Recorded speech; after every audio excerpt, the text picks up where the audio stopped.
At Citi Field in New York, the New York Mets play the Atlanta Braves. New York Mets baseball on SNY is brought to you by Memorial Sloan Kettering Cancer Center, dedicated to advancing cancer research, treatment, and care. More science, less fear. By Citi, proud partner of the New York Mets.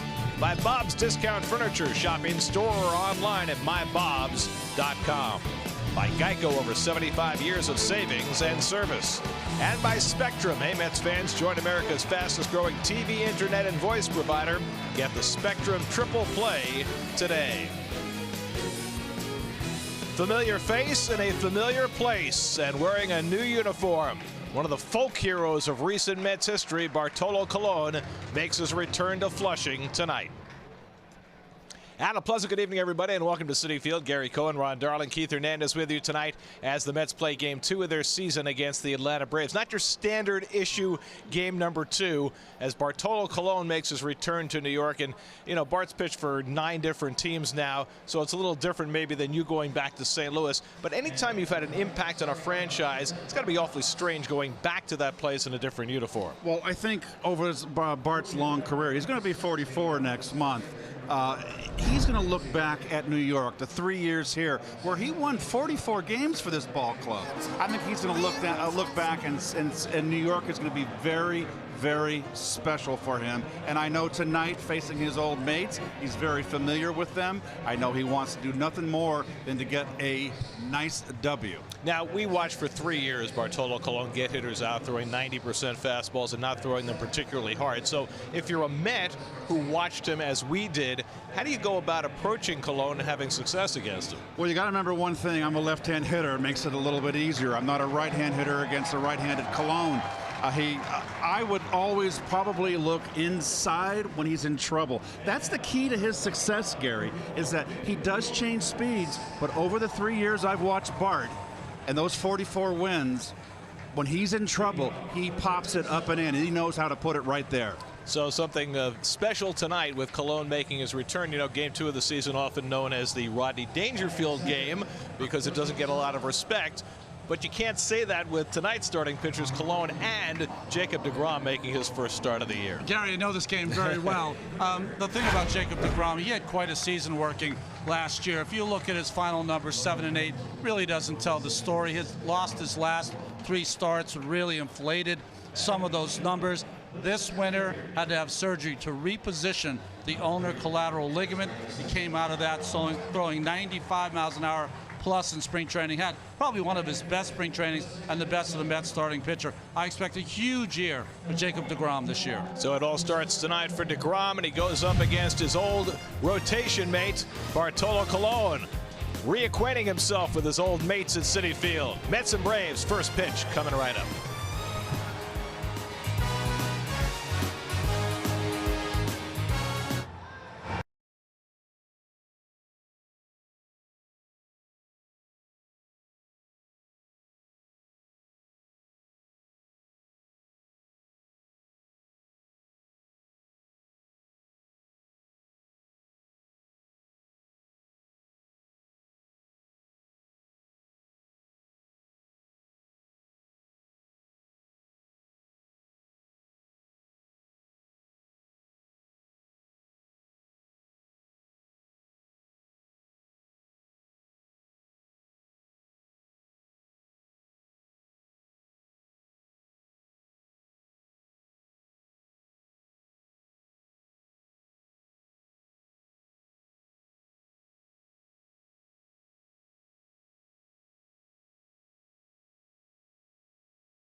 Is brought to you by Ford. You can win Mets tickets and a chance to be on the field to answer Mets trivia during the Ford fifth inning.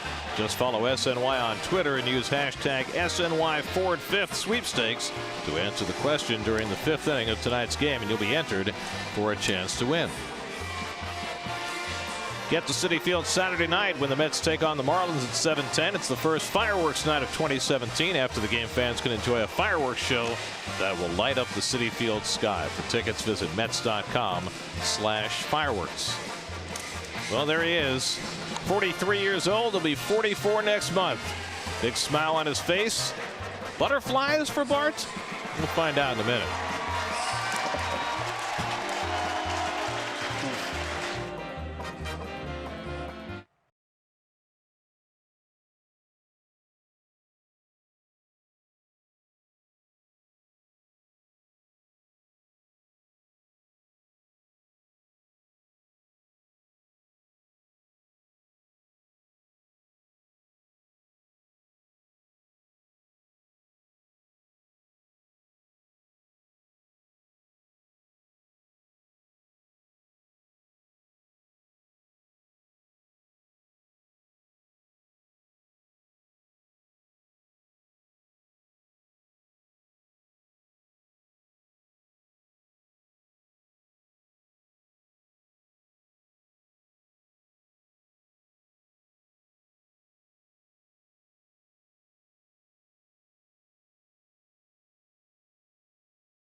Cheering for Colon since he made his appearance during the opening day ceremonies yesterday, and they're on hand tonight to welcome him back to his old haunts.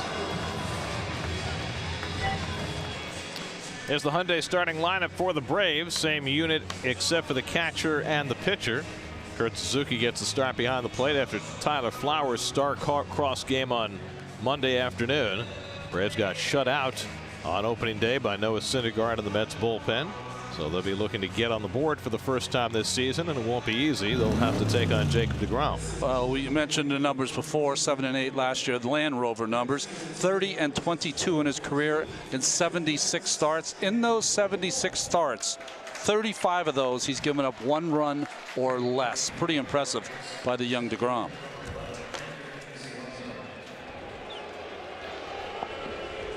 Ender Inciarte will lead things off for Atlanta. It's a nice day in New York. Cooling off a little bit as we head toward evening. I gave Inciarte a half an assist on the last game, -0.5 to Tyler Flowers. And the fastball in for a strike from deGrom, and we're underway. deGrom last year 24 starts. His season curtailed. Had nerve transposition surgery. Not considered a huge deal, but anytime you're coming back from surgery, it is an issue. But watching him this spring, there was every reason to think that he would hit the ground running this season and be at his best. It was almost like he was saying, I'm back to where I was 2 years ago. And 2 years ago was a dynamic season for deGrom. His all-star season, his coming out party as a right. And then the playoffs were just another great thing for Terry Collins' squad.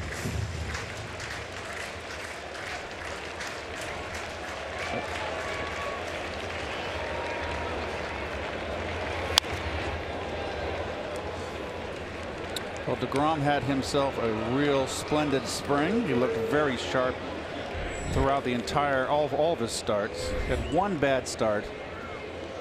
I've heard of the hanging Chad, but deGrom going with the hanging piece of leather. Gee, that could be a distraction. All the better. His method and his madness. Inciarte fouls off a 98-mile-an-hour fastball, and while we're at the subject of radar readings, I don't know if you guys saw this, but I read just today about the fact that the radar gun readings for pitchers are being calculated somewhat differently this year. And I don't want to get into all the specifics of it, but most radar readings are now about 1 mile an hour faster than last year. That tip, that's held. Inciarte strikes out, and that's the first out of the night. Keith, up and in always seems to work against those left-handed hitters. And particularly with look at the drop of the back shoulder, uppercut swing, it makes you very vulnerable upstairs, particularly on the inside corner. And that is the 3 strikeouts for Inciarte, starting out 0 for 5 on the year with three punches. Here's Dansby Swanson, 1 for 4 in the opener on Monday. The rookie shortstop who had a very successful trial with the Braves last year. Choking up on the bat, I see. I like it. Don't see that very much in today's game. Choking up around an inch. Very good. Not a very long bat either.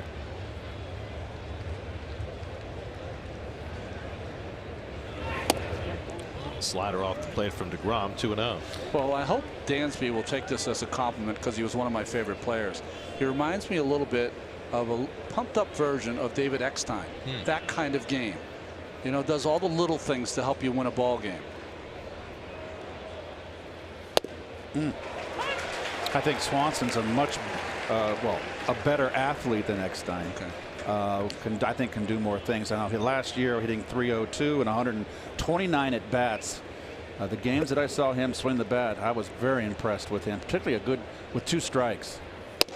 Takes a fastball for a strike, and while Eckstein was the scrappy underdog who was cut from his college team at Florida State, Swanson, guy who was a #1 overall pick in the draft coming out of Vanderbilt, and less than 2 years later, opening day starting shortstop. The former shortstop DeGrom misses low, and a full count. That was that inside cutter or slider that he throws, fastball away, and that slider that he starts right at the hitter just missed downstairs. 1 out and nobody on. Freddie Freeman standing on deck. And DeGrom's 3-2, and Swanson takes strike 3 call. James Hoy punching him out on a high strike, and DeGrom has back-to-back strikeouts to start the night. And we'll take a quick look at your Met defense, your Lexus Met defense. Cespedes, the lone Gold Glover out there in left field, got that in 2015 with Detroit.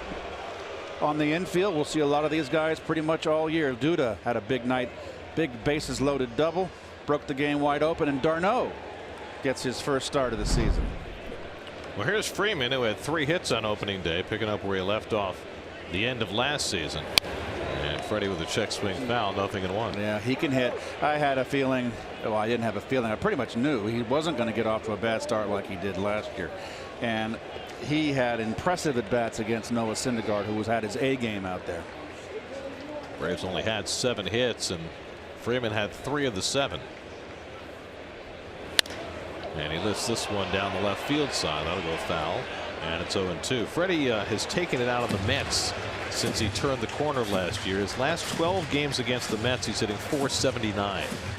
He seems like he does even better than that. Seems like he gets a hit every single time he's up. DeGrom has struck out the first 2.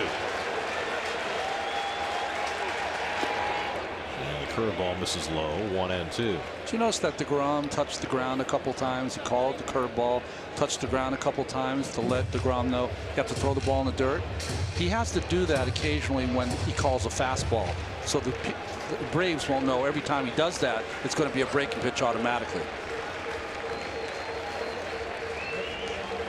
1-2 coming.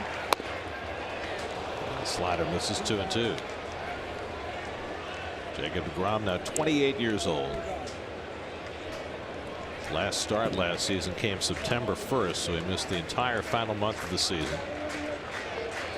And while he had good games last year, he was never completely right. That's grounded toward the middle of the diamond. Walker playing deep, able to get there, and throws out Freeman to retire the side. 1-2-3 for Jacob DeGrom in the top of the first. The Mets come to bat against Cologne with no score.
casual game of catch on a Sunday afternoon in Central Park. 50 and over fast pitch league. Keg of beer waiting. Oh, nice. This is a family broadcast. Jose Reyes leads off and takes a strike. Reyes 0 for 4 in the opener and got called out on strikes, much to his dismay on a couple of close pitches. Ray pinched the corners in against him. And Colon picks off the outside corner, and it's 0-2. Well, he'll paint your wagon, as we used to say.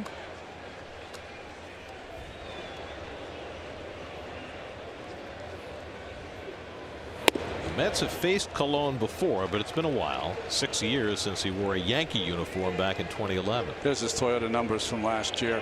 It's, his numbers from last year are like every year when he was with the Mets. Most starts, most innings, most wins. Well, think about this. In his 3 years as a Met, he had the most starts, the most innings, the most wins, and he was second in strikeouts over that span to the guy he's facing tonight, Jacob deGrom. Here comes the pitch inside. That would. Oh, no, going back out. And just off the corner. Took a little off. Well, He was a lifesaver, and there's just no two ways about it. They don't get to the World Series. They don't get to the postseason last year without Colon. there's that pitch. He loves to throw lefties. I mean, last year he was supposed to be a stopgap guy. Pitch out of the rotation early, out of the bullpen late after Zach Wheeler came back. Wheeler never came back, and Colon just kept on motoring. Reyes pops one up, and the third baseman Garcia gets under. Catches it in fair territory for the first out.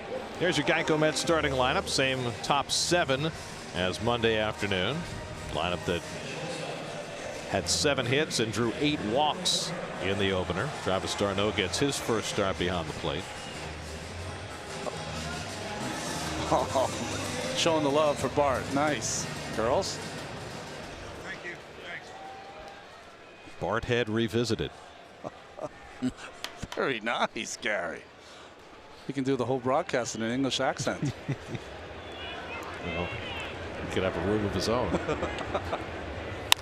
And Cabrera lofts one out to center, chasing Inciarte back, and he goes back to grab it. So Cabrera, who got a hit on the first pitch he saw this season, swings at the first pitch he sees tonight. And the Braves, Coors Light defense, all 3 Gold Glovers out there. Ender Inciarte got his first Gold Glove last season. 4-time Gold Glover over at second base, the newly acquired Brandon Phillips, and a new catcher tonight, Kurt Suzuki. As Gary mentioned, Tyler Flowers had himself a tough one behind the plate in opening day. Well, including his positioning on what turned out to be the first run of the game. Oh, but it was planned. I know his positioning, his position on his positioning was the issue. Well, his quotes after the game were bizarre. He said that he wants to set up behind the plate on those throws. I hear you. I Probably works in Atlanta. Certainly doesn't work here.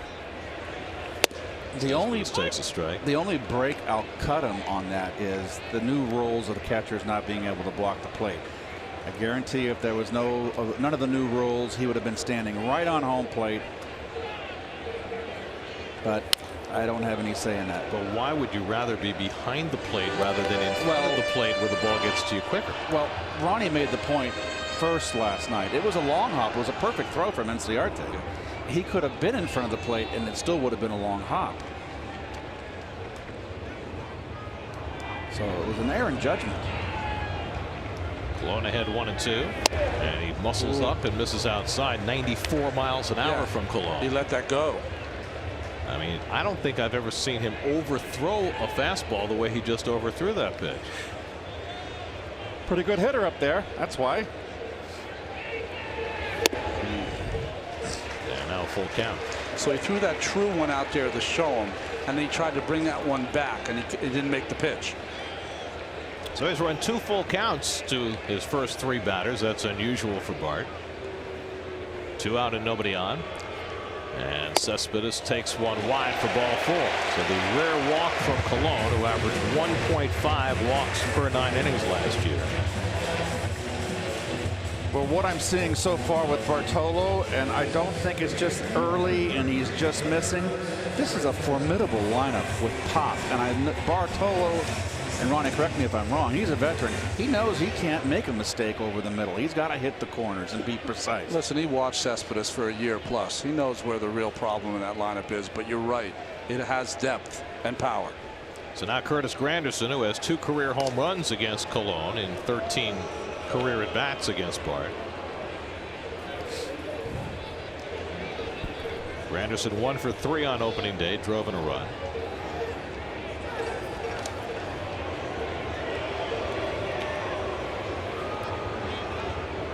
Cespedes has not been a formidable base stealing threat, but Cologne paying him some extra attention.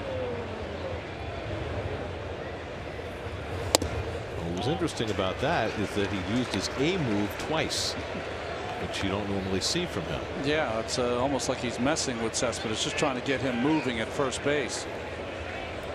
If he has a chance against Curtis, he'll take a little off. He won't add. He's going to try to get him to roll over to that right side into the shift. Did that on that first pitch, but missed away. And now he comes in for a strike, 1-1.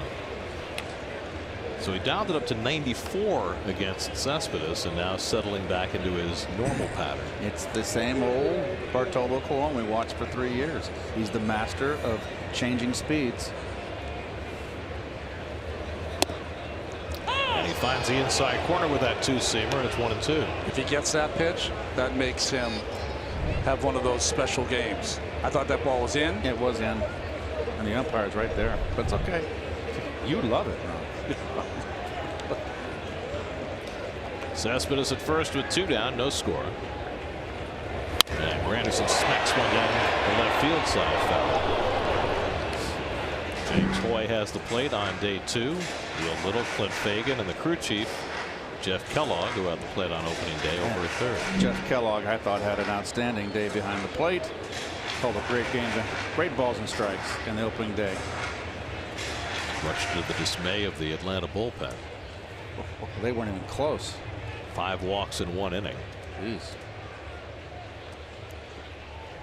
It's like being a ref in the NCAA title game. Off-speed pitch from Cologne. It's 2-2. He's got a lot of deep counts this first inning. You know, this pitcher's a human. He's got to have some nerves pitching here against his old teammates and in front of the people that just love him here. Well, even at almost age 44, you can have butterflies. And he strikes out Granderson with a changeup to end the inning. So he went back-to-back changeups to get Granderson for his first strikeout.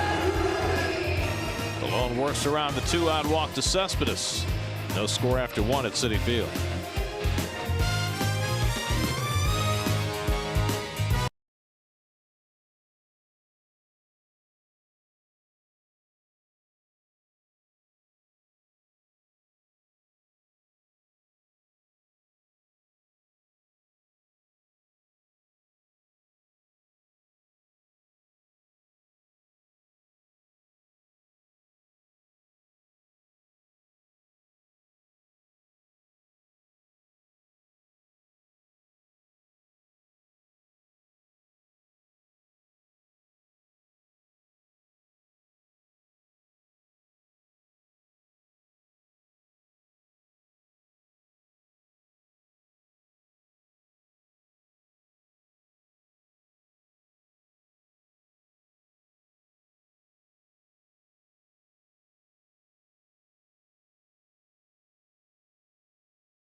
Second inning with no score. Matt Kemp will lead off for the Braves against Jacob deGrom, who is starting his second career second game of the season.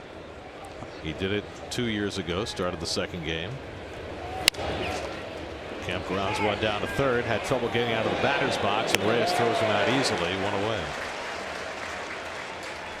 Get to Citi Field Friday for the first Free Shirt Friday of 2017 when the Mets play the Marlins at 7:10. All fans in attendance will receive a There's No Place Like Home long sleeve T-shirt presented by Secure Watch 24. For tickets, visit Mets.com/Free Shirt Fridays. And Ronnie has obliterated himself with the Raise the shirt. curtain. I love it. I love it. Hey, guys.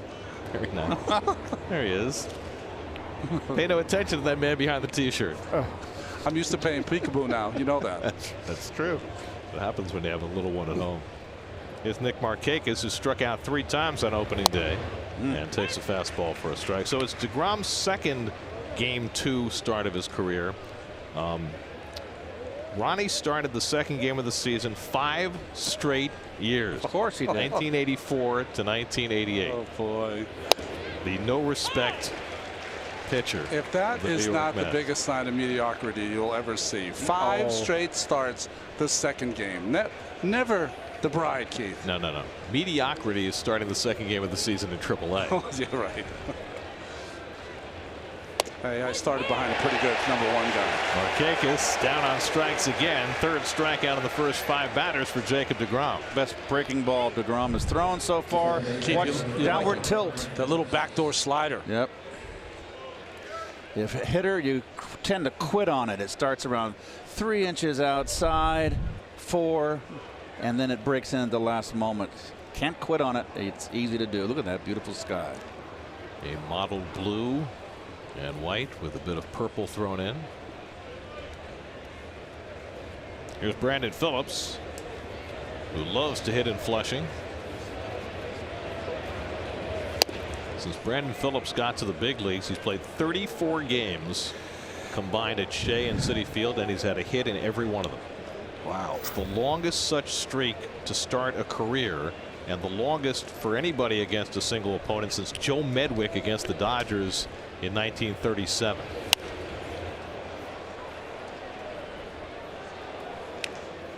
Ten games at Shea, 24 games at Citi Field, and a hit in every one. You know, I always felt this way about Jimmy Rollins, and I feel the same way about Brandon Phillips. When they come to this town, they always want to show their best game, or so it seems. Phillips 1 for 4 on Monday. First year back with his hometown team, and he smacks one on the ground, and a great diving stop by Walker denies him a hit this time. Beautiful play by Neil Walker on a sharply hit ball, and that gets deGrom through a 1-2-3 second. Full layout, nothing to it. 6 up and 6 down for deGrom. Nicely done.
Neil Walker leads off the home second after making a fine diving stop. Swings at the first pitch and flies out to Matt Kemp in left field.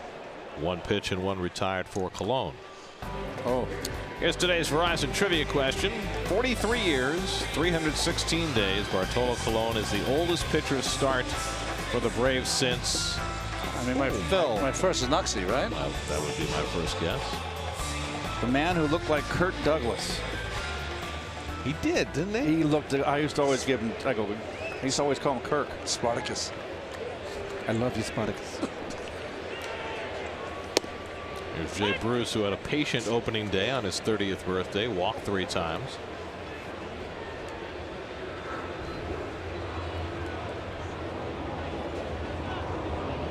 And he hits this one right at Inciarte in center field for the second out.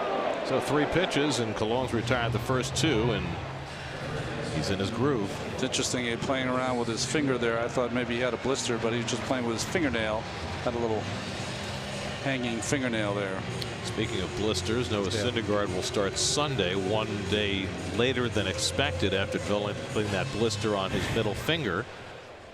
How much of a concern should that be? You know, it's hard to say. It's different for every pitcher. A real field pitcher like Rich Hill was with the Dodgers with that good curveball. He missed an inordinate amount of time, but it doesn't seem like it's much of a concern for Noah. So he certainly doesn't seem outwardly concerned. And you know why it's more of a concern right now?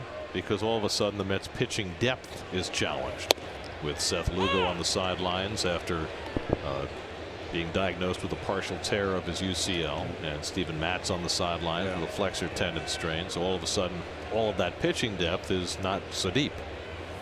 And Duda strikes out on 3 pitches. High fastball from Colon gets him to end the inning. Second strikeout for Bartolo. No score after 2.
Stay connected with a fully customizable experience with the MLB.com at Bat app. Get New York Mets home screen icons and app features, as well as game day, live game video highlights, radio broadcasts, StatCast, news, and more. Download MLB.com today, and it's all customizable. is that like ginormous? Humongous. Adonis Garcia takes a strike. As we start the 3rd inning, DeGrom has retired the first 6. Garcia 0 for 3 on opening day.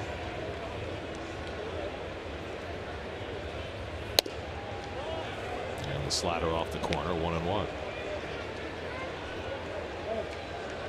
Boy, DeGrom's got a good slider.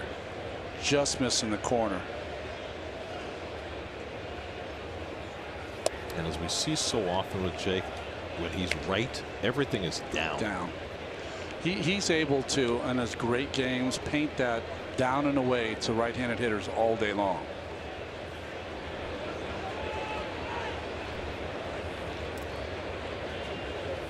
He's had a lot of success against the Braves. 8 career starts, a 1.9 ERA. Last time he faced them last June in Atlanta, 8 scoreless innings. Garcia, now you're behind. You got to just think down. He likes the ball up in the strike zone. High ball hitter.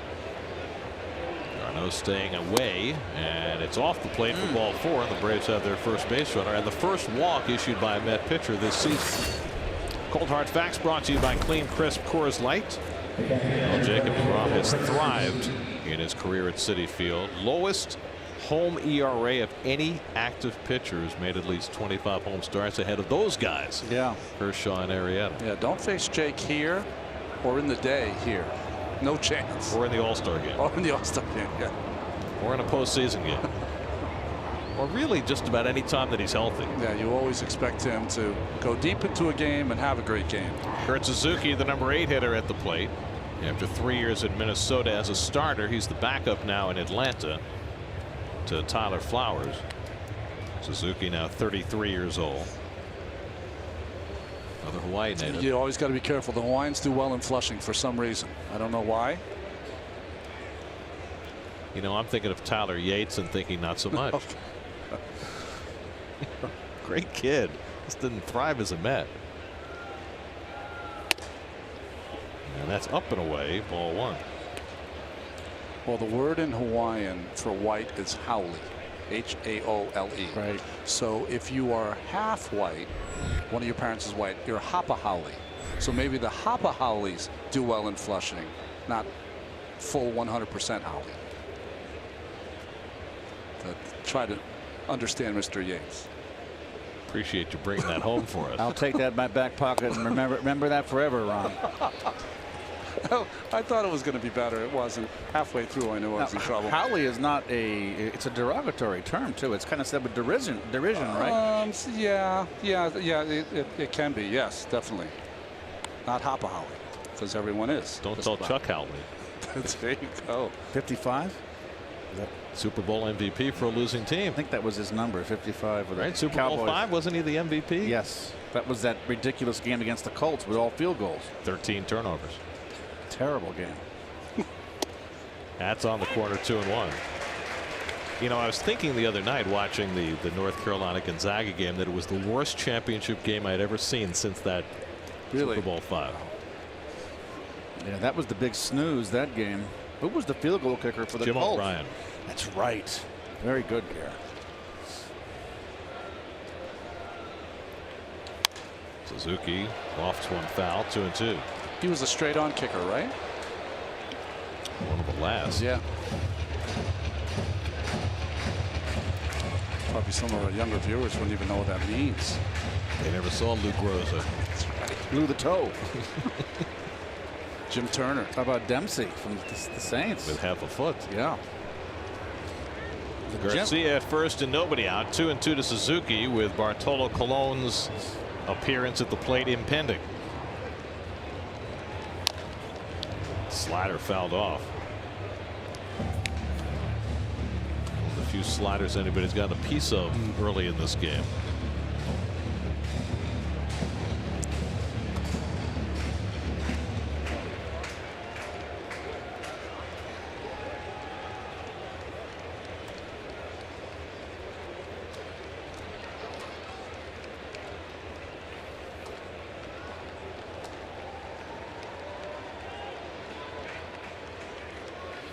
And Suzuki hits one slowly. Cabrera's going to have to go to first with it and gets the out there as Garcia advances to second. And that brings one of the most exciting moments in any game to the forefoot as Colon comes to the plate.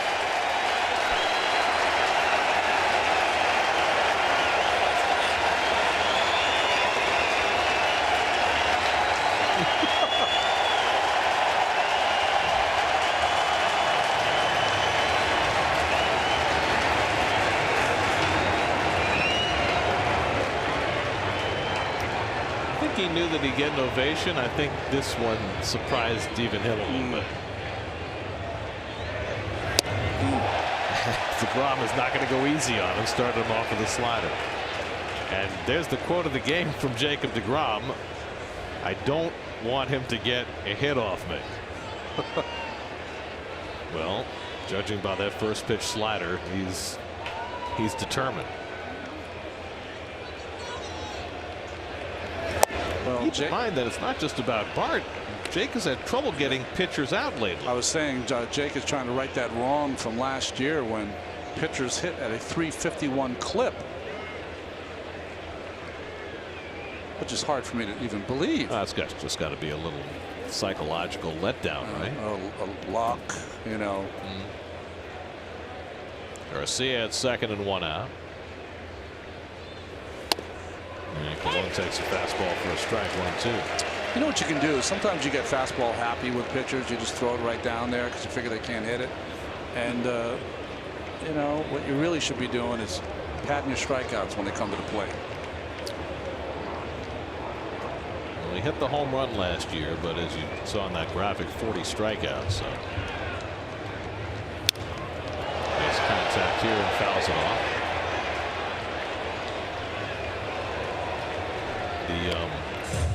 The last Met pitchers to strike out 40 times in a season. Oh, geez. Tom Seaver and John Matlack. Wow. Well, it was 1972. You weren't around then. That's right. And you always made contact. I think so. It seemed. Well, I don't know.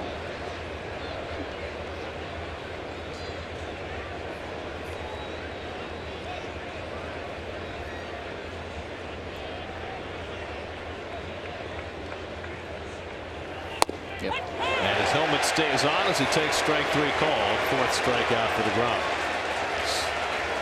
Boy, that fastball had some, pardon the pun, hair on it. I think Bart was looking for the old breaker.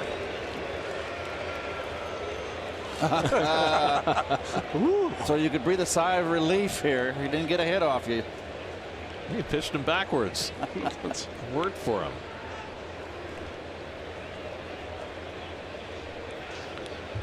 So DeGrom, 4 strikeouts first time through the batting order, and now Inciarte, who struck out to start the game.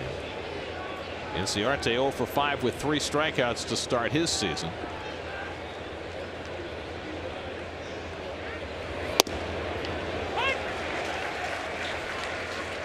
Is that the first changeup he's thrown tonight? I think so. Changeup or slider, I'm not sure. That was a fastball. Yeah? I thought with an inside fastball with the bend around the inside corner. We had 3 different. We got 3 different. Only 87 miles an hour though, so it had to be. If that in that It case, had to be. It wasn't a breaking ball. That's for sure. it'd have to be a changeup then.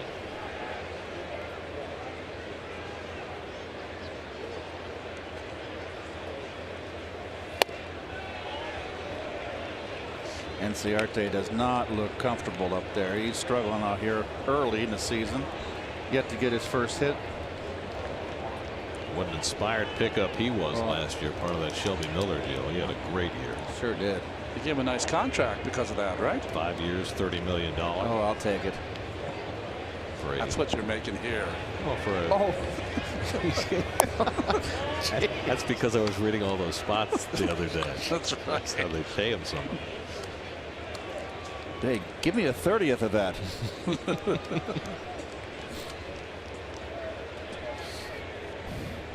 Garcia led off the inning with a walk. He's at second with 2 out.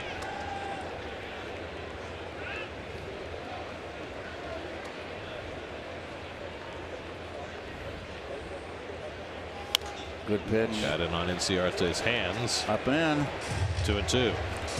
Also sends a nice message.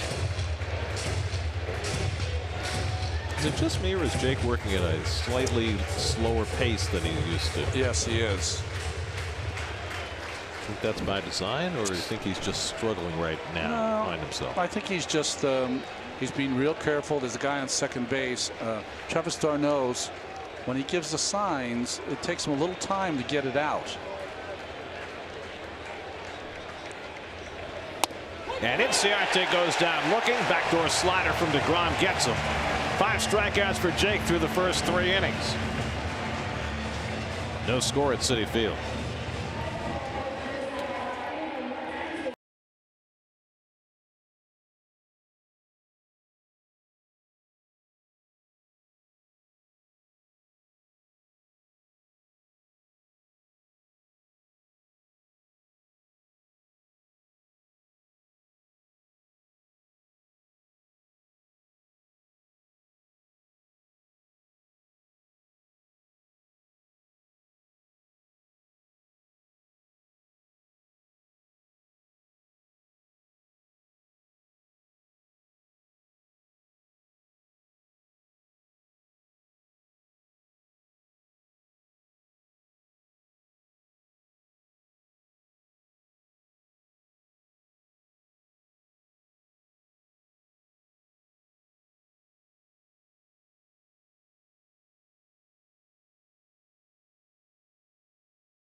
Toyota tweet of the game. We're asking you tonight, what is your favorite Bartolo Colon Mets memory? Use the hashtag SNYTweet and let us know where the greatly beloved Senor Colon fits into your Mets legacy. Colon's former battery mate Travis d'Arnaud faces him in the bottom of the third.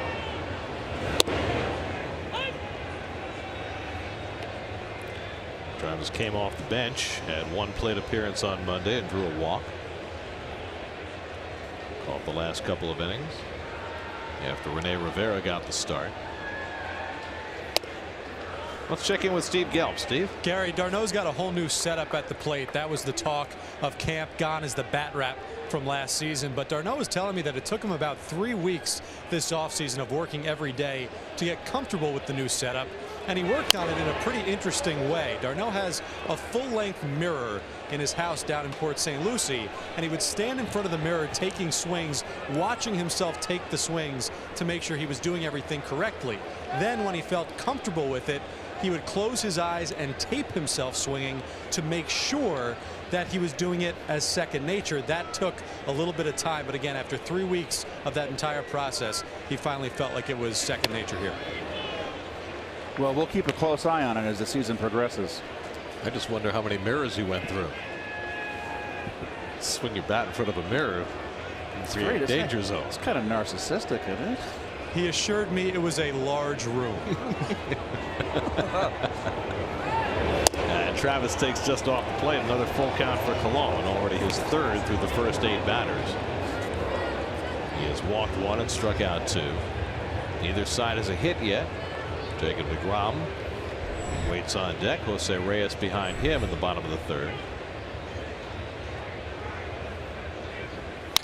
And Travis hits one out to center field, chasing Inciarte back a few strides. 1 out. Inciarte plays pretty shallow also. Both center fielders playing shallow in tonight's game. He's playing a little. He got burned Bob Duda. The opening day, that double got over his head. He's playing a little bit deeper this second game. But you know, if you're playing the odds, and you were pointing this out to me, Ronnie, if you face Duda with a lefty at the plate, maybe playing shallow was the right place to be. Here's deGrom. 6 hits last season. He fouls 1 back. Yeah, well, you know, last year in 30 plate appearances, Duda had 1 double and 1 home run. So he doesn't do a lot of damage against lefties, but O'Flaherty got behind a lot of hitters, and he had to come to Duda, and Duda took advantage of it. Guys with power, you got to play a little bit deeper. I mean, if you want to get those ping hitters, you can play in. But you get a guy like Duda who got pop, you got to play a little bit deeper.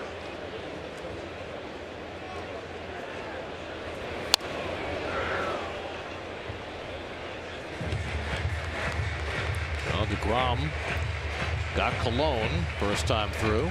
It's very interesting that deGrom looked at Colon before he got in the batter's box, and looking for a response from Colon. None from Colon. All business.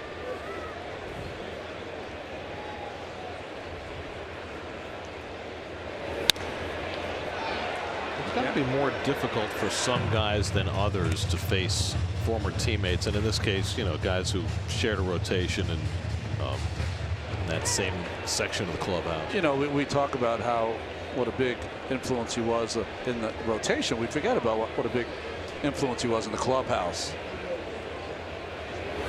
And he gets deGrom with the high fastball. 93. That's one of several times already tonight that Colon has been in the 93 to 94 realm, a place where he doesn't spend all that much time. That's his 3rd strikeout of the night, first time through the batting order. Well, remember now too is that everybody is looking at Bartolo like we are up here, the former teammates. How does he do it? And there you see right there, most career wins. Active. CC Sabathia got 224 last night with 5 scoreless innings. So they're getting their first taste against being in the box and facing Bartolo. Reyes popped up his first time up. Garcia at third base is really in tight on Jose, who hardly ever bunts. Both corner infielders. Surprising. A lot of swing and misses on the fastball so far against Cologne. Good sink on that one. Ball and a strike to Reyes.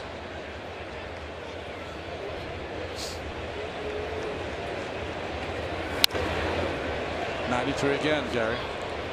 Well, we mentioned earlier that everybody's fastball is one tick faster this year because of the way they're measuring it, but we didn't see too many 92s from Cologne. You know, once or twice a game was the norm, but he's thrown half dozen already. And I think once he gets into the meat of the season with the Braves, you won't see that.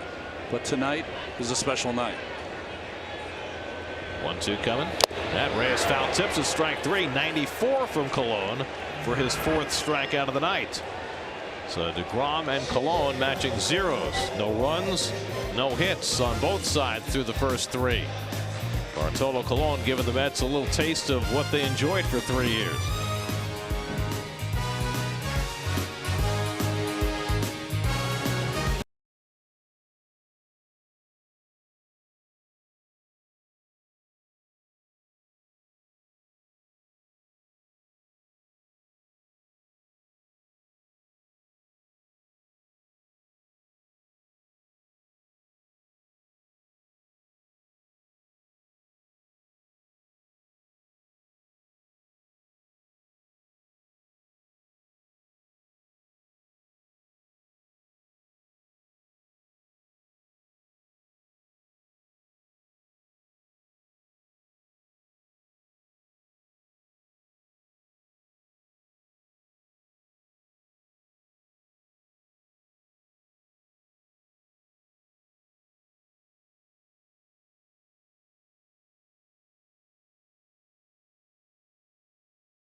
Fourth inning, Dansby Swanson leads off against Jacob deGrom. Neither side has a hit through the first 3 innings. Each pitcher has walked 1. Swanson struck out looking his first time up, one of 5 strikeouts for deGrom over the first 3.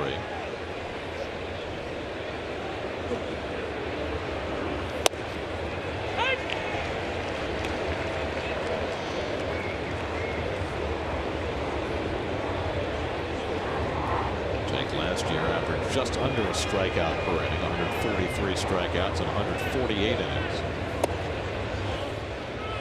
One thing that you know Jake would like to do this year, which certainly seems in his reach with good health, is to get to 200 innings for the first time.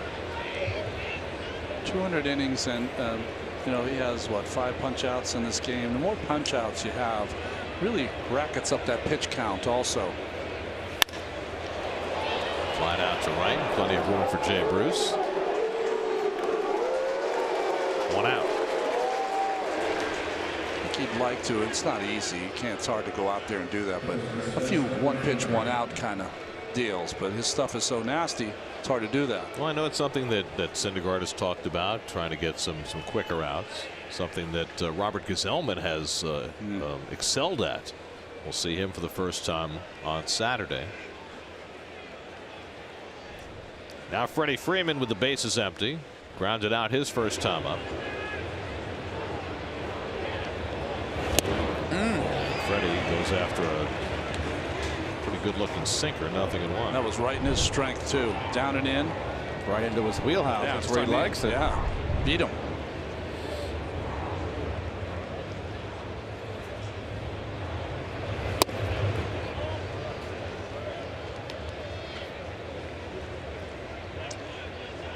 DeGrom's had the upper hand against Freeman.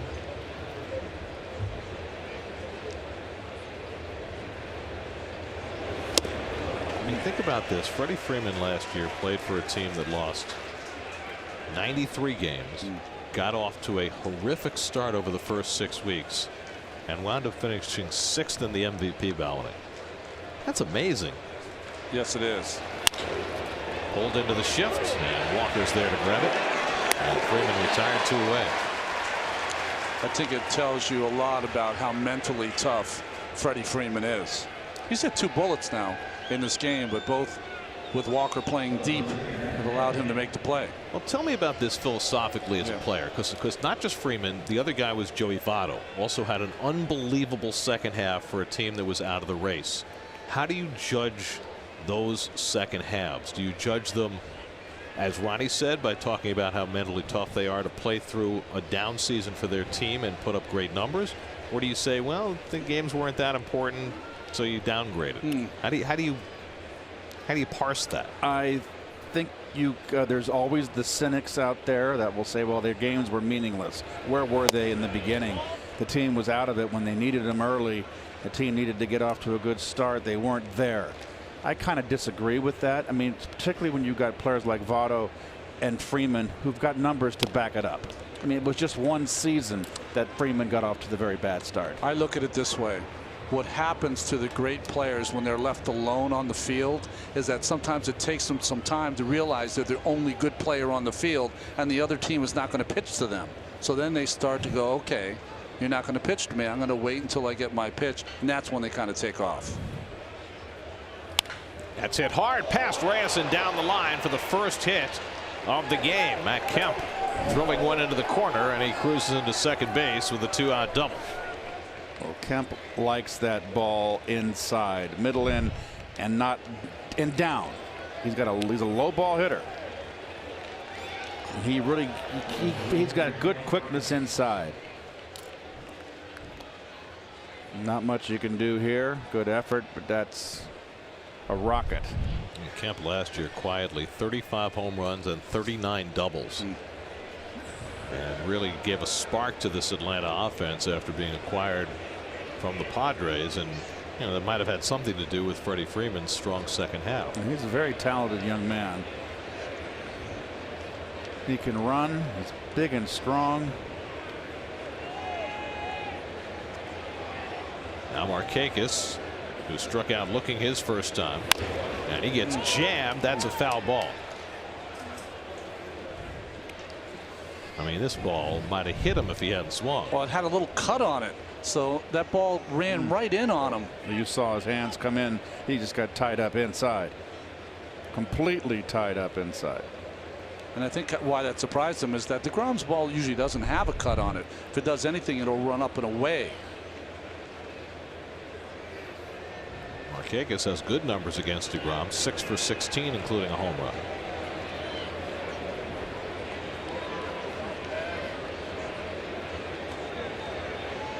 DeGrom worked around a runner in scoring position in the last inning. And he backdoors that slider again for a strike, and it's 0-2.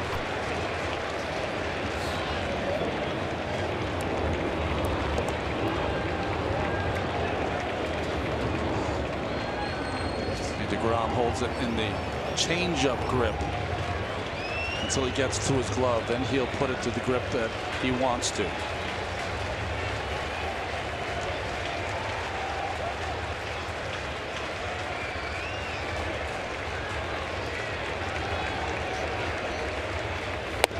Taken high by Markakis. By the way, no running to the fridge after this half inning. What? No commercial break. That's right. What are we doing here? Don't touch that dial. Like no toggling between us and your favorite political show. None of that. Stay right where you are. Okay. Are we going to entertain the folks with something? Well, we'll be here. Okay. I do know that. We're not running to the fridge either. Well, let's give them something if we're going to stay here. We'll try our best. Okay. Don't get your hopes up, folks, at home. It's nothing special. Trust me. You don't want to raise expectations. You want to go, if you want to go to the refrigerator or whatever, just go.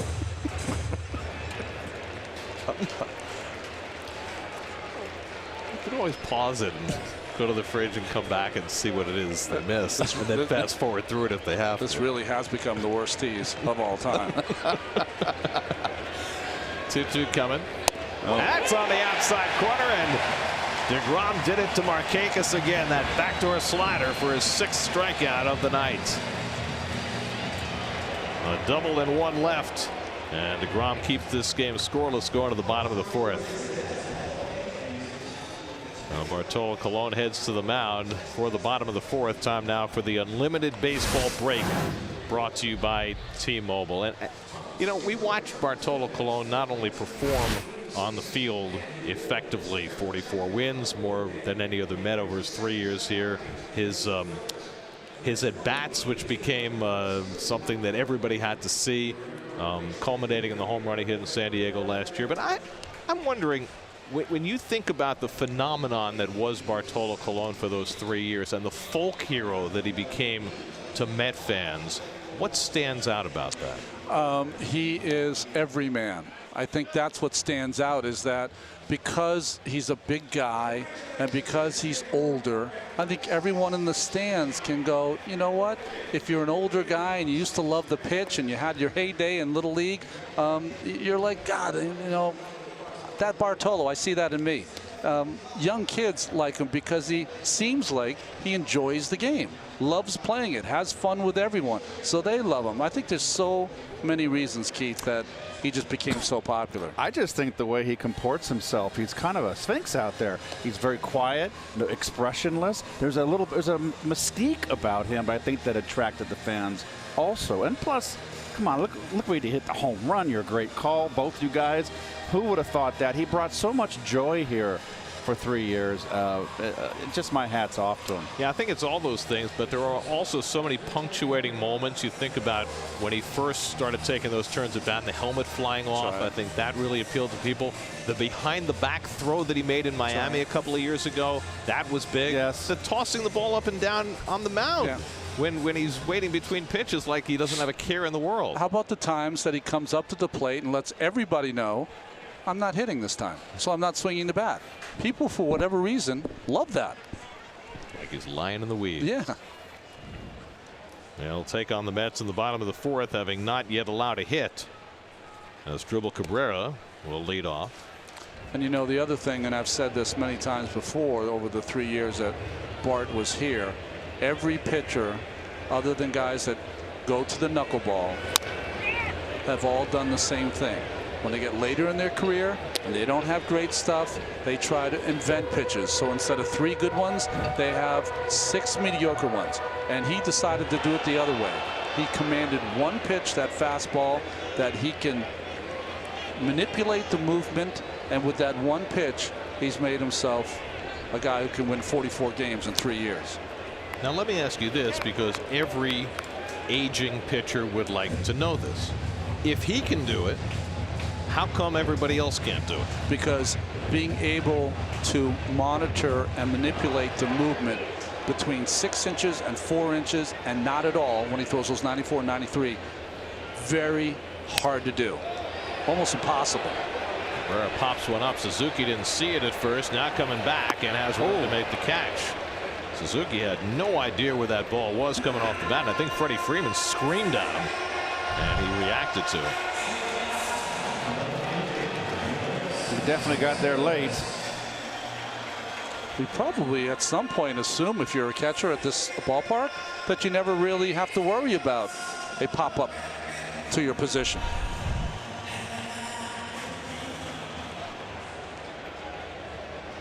So 1 out and nobody on. That's 8 in a row retired by Colon since the Mets got their only base runner. That was Cespedes, who walked with 2 out in the 1st. Colon took care with Cespedes first time around. Yoenis went 0 for 4 on opening day, looking for his first hit, and he takes a slider off the plate for ball 1.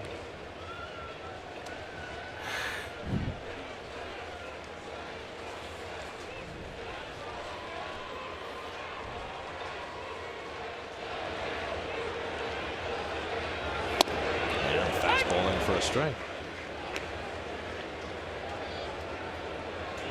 Well, so far the Mets look like every other team that's tried to face Cologne while he was in a Mets uniform. And that's hit sharply, a base hit for Cespedes. The Mets' first hit of the night against Cologne. So Cespedes, the only man to reach for the Mets in this game, a walk and now a sharply hit single. Ripped fastball away. Not a bad pitch. Just Well, the two left fielders got the hits in this game. Kemp in the prior half inning, and now Cespedes with a linea.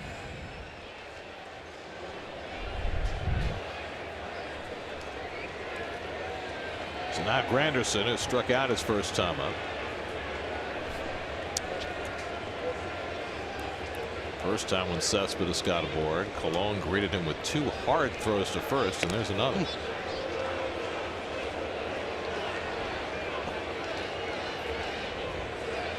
Cespedes saying to Freeman, why'd you worry about me? Does he know something I don't know? I had 3 stolen bases last year.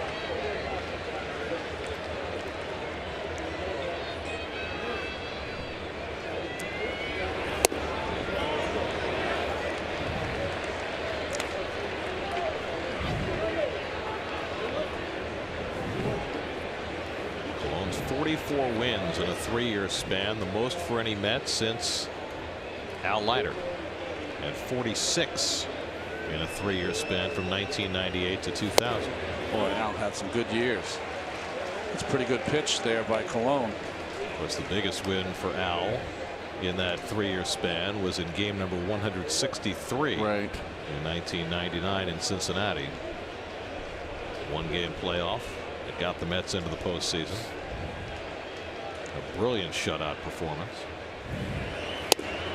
Off the plate to Granderson, and it's 3-0. And we all know that Curtis likes to swing 3-0, and Bart does not like to walk people. And Bart also knows that Curtis likes to swing 3-0. So we'll see where the rubber hits the road here. Cespedes at first and 1 out. And Curtis takes a strike, 3-1. So he takes a little off that fastball, runs it a little bit from the middle to the outside. Yep. It's not a pitch 3-0 Ader's going to swing at. Neil Walker on deck. Jay Bruce behind him. Granderson fouls off that fastball, and it's 3-2.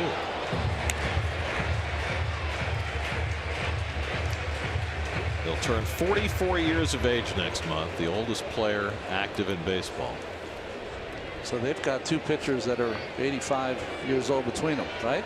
R.A. and Bartolo. Mets won't see R.A. Dickey in this series, but they'll see him plenty this year, I'm sure. And Granderson fouls it off. You saw the graphic there. 20 years ago yesterday, Bartolo made his major league debut in Anaheim as a 23-year-old for the Cleveland Indians. First batter he faced, Darren Erstad. Oh, wow. Got a base hit. His first strikeout, Jim Edmonds. First home run allowed, Gary DiSarcina. Oh, Massachusetts guy. Ooh. That's nubbed, just foul. Almost got himself a lucky hit. Of course, those were guys who were the core of Terry Collins' Angels team. That's right. Gary DiSarcina was one of Terry's favorites when he managed the Angels. He had a good career, but it felt as though he was curtailed by some injuries. Yeah, he was. A couple of broken hands. I think he's a bench coach with some team this year. 8th pitch of the at-bat coming to Granderson. Cespedes runs, and Granderson pops it up. Cespedes will have to come on back. Freeman waiting for it. And that's the second out. And of course, Cologne was there to cover at first base. A little hug. Hey. Well, 9 different teams, and he has evolved, has he not? From that young kid, 23 years old, pitching for the Indians, all the way through his rejuvenation as a Yankee, and then as an Oakland Athletic, and in the last 3 years as a Met. Look at that. Hard to believe that's even the same guy. Wow. That's course, he was throwing 99 miles an hour back in those days. He started in 1993 in the Dominican Summer League. Oh, gosh. Cult hero.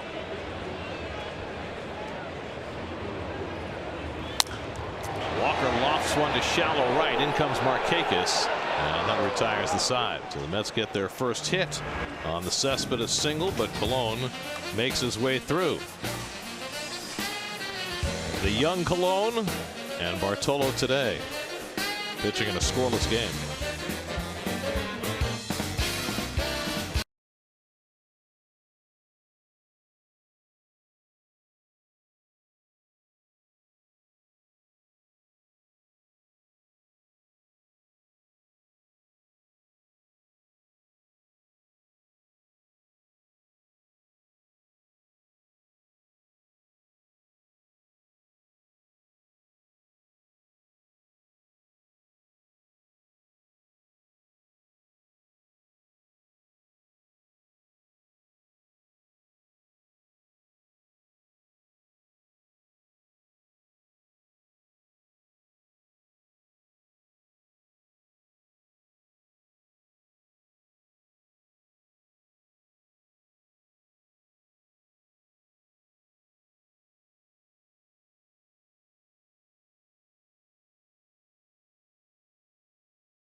Now your local Ford dealers, the Ford Spring Sales Drive event is on. For big savings, go to buyfordnow.com.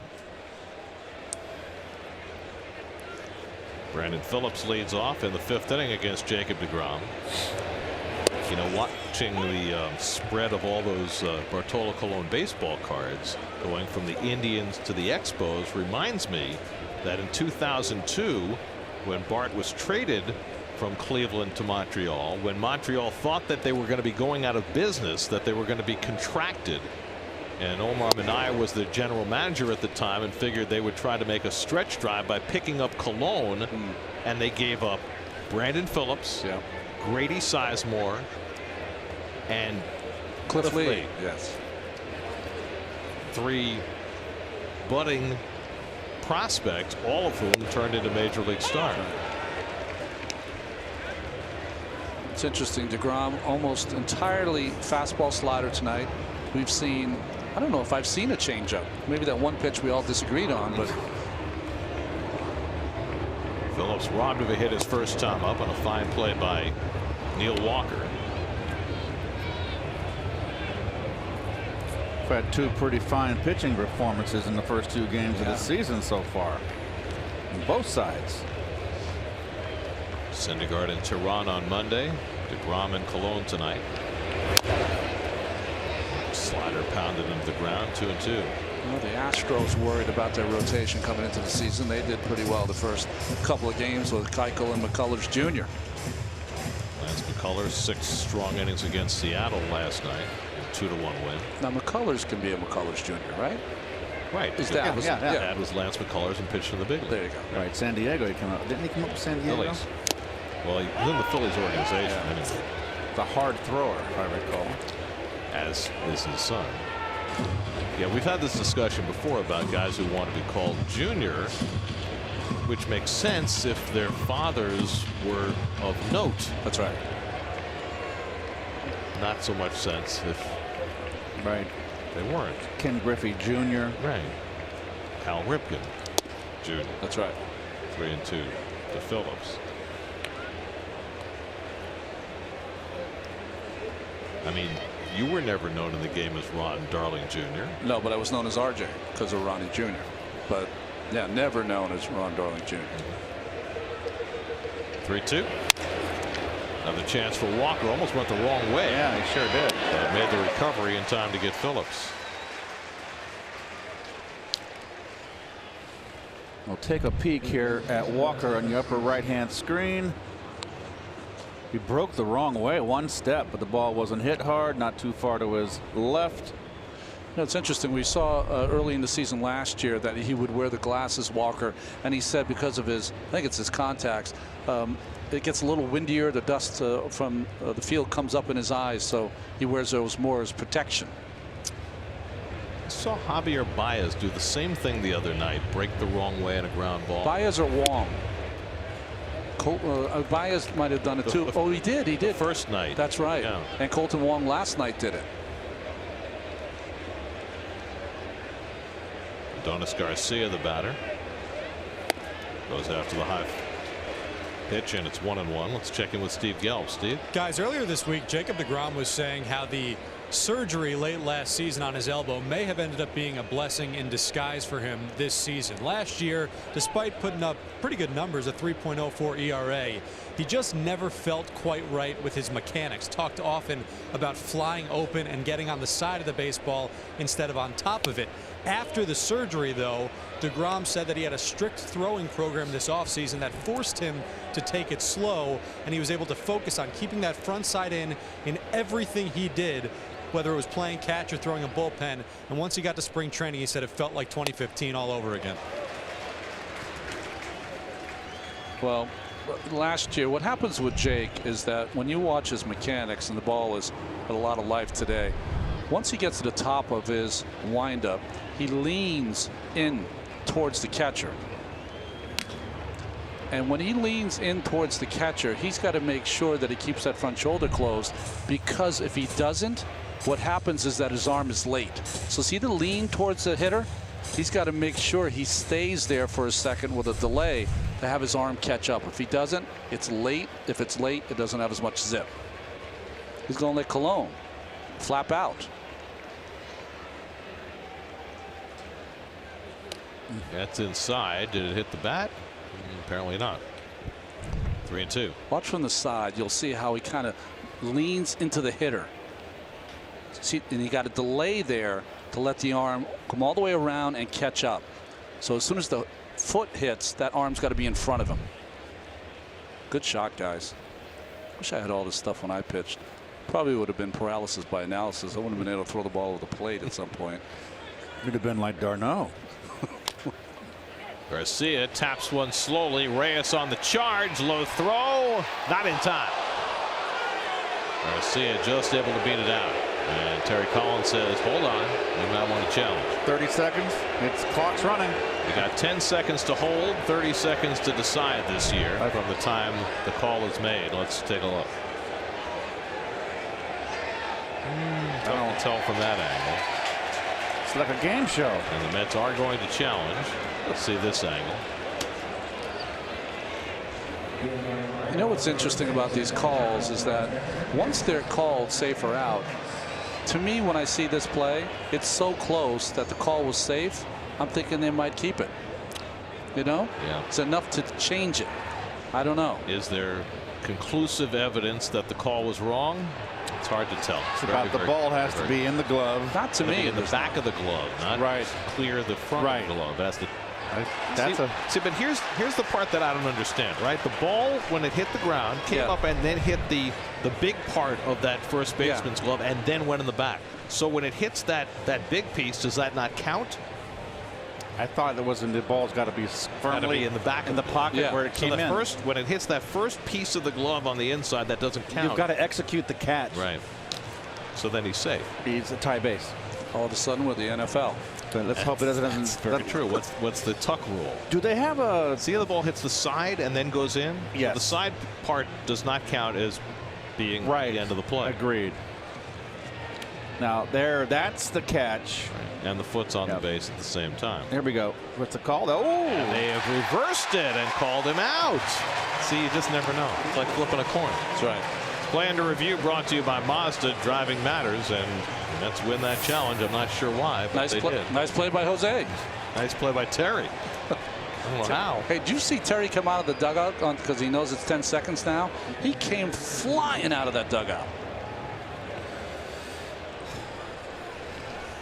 I don't know about you guys. I think the Mets stole one there. Yeah, I mean, I don't know if there was enough to change it, but, you know, the guys in Chelsea know better. Do the guys in Chelsea have a clock on them, too, in their decision process? Now, well, the guideline now is to keep it under 2 minutes, except under extraordinary circumstances. That was 1:21. There's Kurt Suzuki, grounded out his first time. And he flies one out to center, and Granderson is right there waiting. And that retires the side, helped out by the video review. DeGrom has a 1-2-3 inning. Met pitchers have thrown 14 innings and still haven't given up a run.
Well, it's good.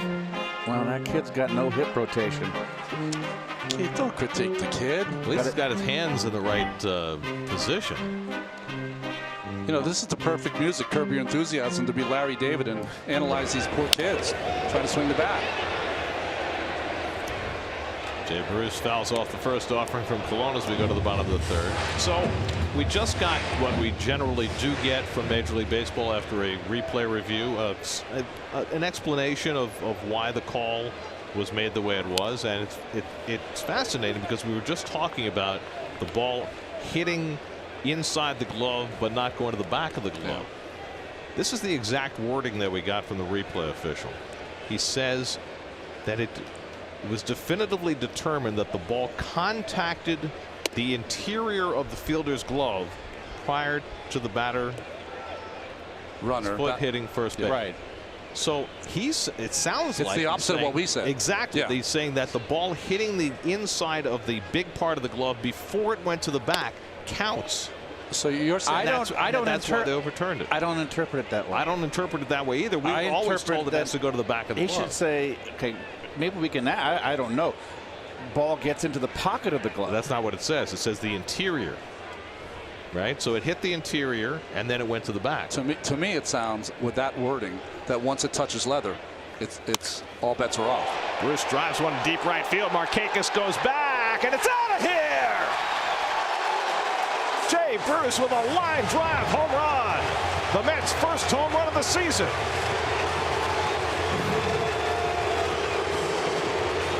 Bruce takes Colon deep, and it's 1-0 New York.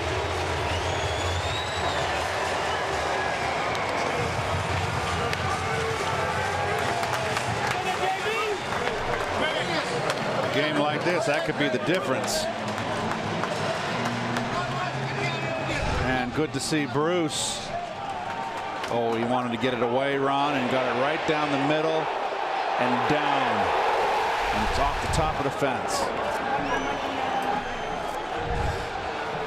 It's off the top turnbuckle.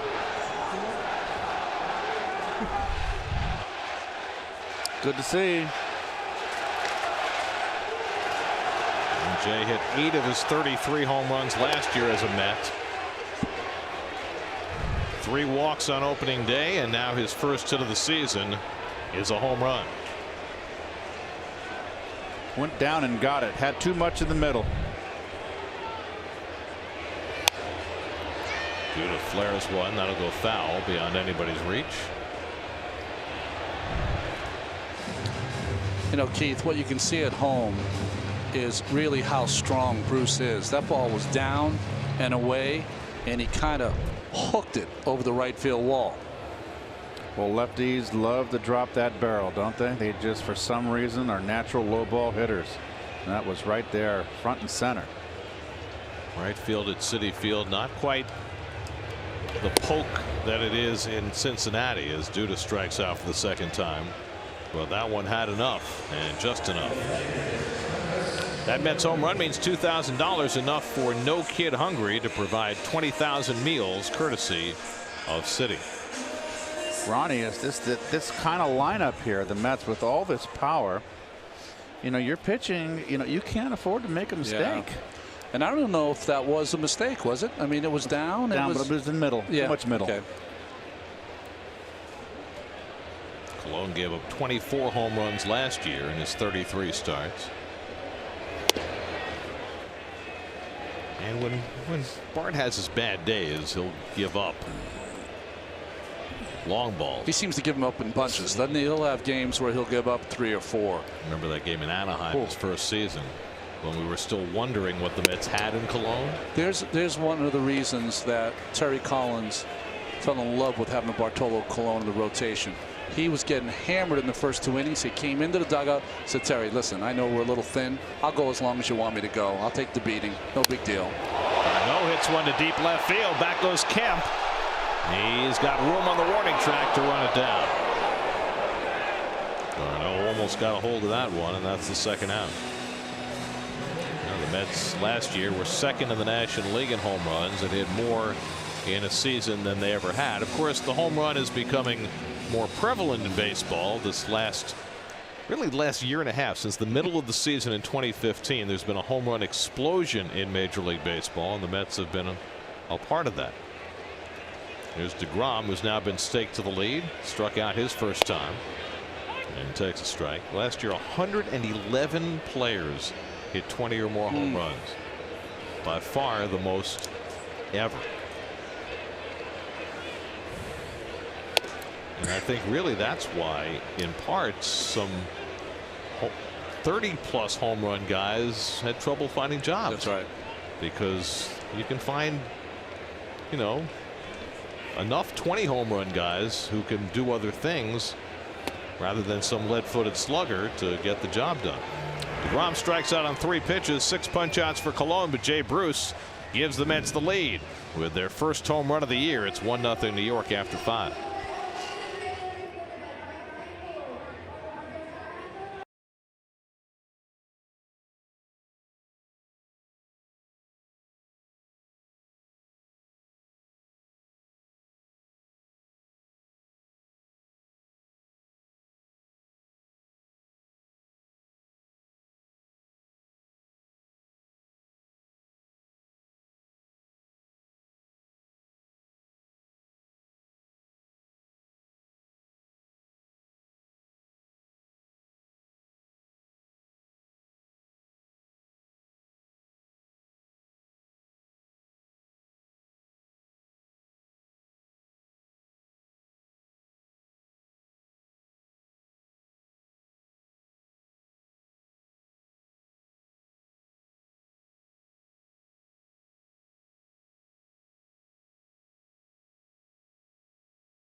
And here is our 6th inning recap brought to you by Ford. Terrific pitchers duel between DeGrom and Colon. Jay Bruce's home run responsible for the only run.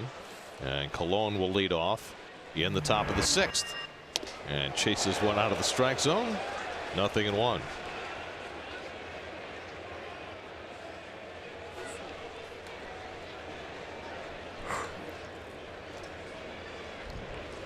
And Colon takes another cut, and it's 0-2. Now, Colon threw 3 fastballs by DeGrom. That's like mano threw down the gauntlet. You got to throw 3 fastballs by him.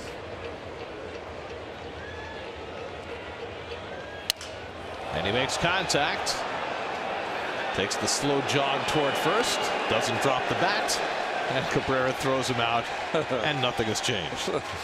1 out. Got a smile out of DeGrom for the 2nd time. And saved some work for the bat boy. And gets an ovation. So 1 out. Well, earlier we had that play at first base where the Mets got the call overturned, where the ball hit the inside of Duda's glove and then went to the back, and we got the clarification from the replay official. Well, Steve Gelbs has more information, which I think clarifies the entire situation. Steve? Yeah, Gary, I have to credit Buster Olney for this. He actually reached out, ESPN's Buster Olney, and said that he had a conversation with umpire Paul Emmel the other day about that exact type of play. Apparently, if the ball hits inside the glove before the runner arrives at the base and stays inside the glove, then the runner's out. They changed that apparently before the 2016 season, so the ball can rattle around in the glove even after the runner hits the bag, but as long as it doesn't leave the glove, the runner is still out. So I guess that would be the equivalent of on a sacrifice fly situation where a ball hits in a fielder's glove but is not secured, pops up. The runner can take off as soon as it hits the glove, doesn't have to wait for the catches. It better be that way. Because you'd have guys popping it out of their glove. Here's Ender Inciarte. And a fly ball hit out to left. Cespedes coming over toward the line, and that's the 2nd out. So that's fascinating that they changed it basically without telling anybody. Yeah. And you know, because when replay first went into effect, they were very definitive about the ball having to be in the back of the glove, but now it has changed and it can hit inside and then go to the back, and that first hit counts as the timing of it. So I'm of the feeling that it, to me, I like the way it was in the past. It's got to be secure in that glove, deep in the glove, for that is executing the catch. Of course, if the ball comes out, then all bets are off. But as long as it stays in, from what Paul Emmel told Buster Olney in our game of telephone, he told Steve Gelbs and told us, and now we all know. Well, whatever rules have been changed this year, we'll have them for you next year, guys.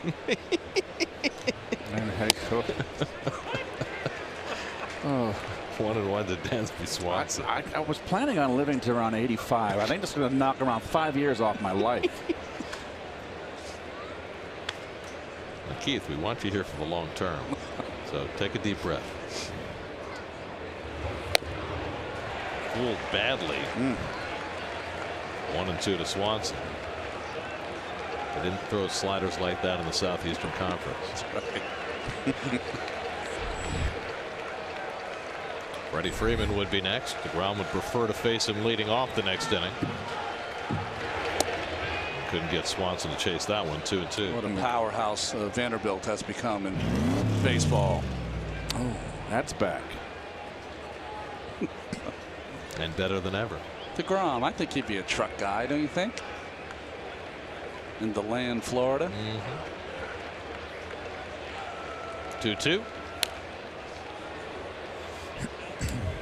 John Hein will have a preview of tomorrow's Mets Braves series finale, plus hear the debate on what to expect from Matt Harvey as he makes his season debut on Loudmouths, presented by Cheapo Air, tomorrow at 5:30, only on SNY.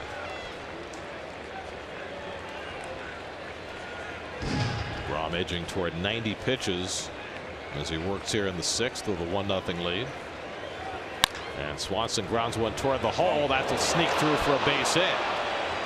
When it first came off the bat as though Reyes might have a play on it, but Jose pulled up short, and Swanson has the Braves' 2nd hit of the night. I'd like to take another look at this one and see what Jose could have gotten to it. Oh, he could have maybe could have got that ball. He's the I only, think he deked Cabrera with it. He's the only person that could have made that play. Yeah, I don't think even if Cabrera gets that ball, there's no way he throws out Swanson. No, he wasn't going to get at it. So that gets Freddie Freeman to the plate with the tying run at first and 2 out. Freeman's been up twice, grounded out to second base both times.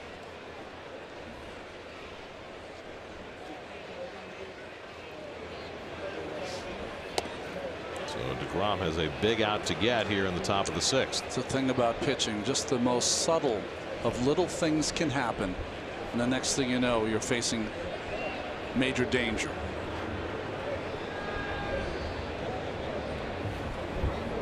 You always want the big bombers to lead off innings. They can't do a whole lot of damage.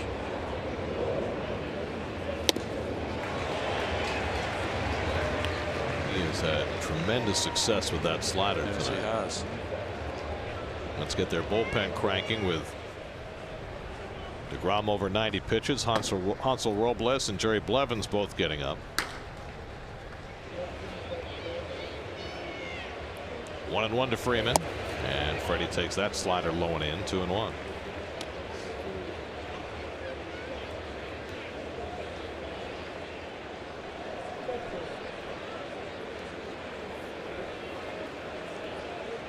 Walker way out in the outfield and second base, around 20 feet deep. Freeman's hit it to him twice out there already. And he grounds this one foul. 2-2. We were talking about one of the places that you can attack Freddie Freeman when you get 2 strikes on him is up. He's got a little bit of an uppercut. He has a little bit of a hole there.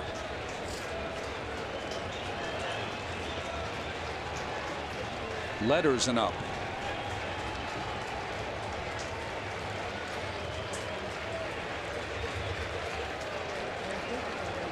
Two.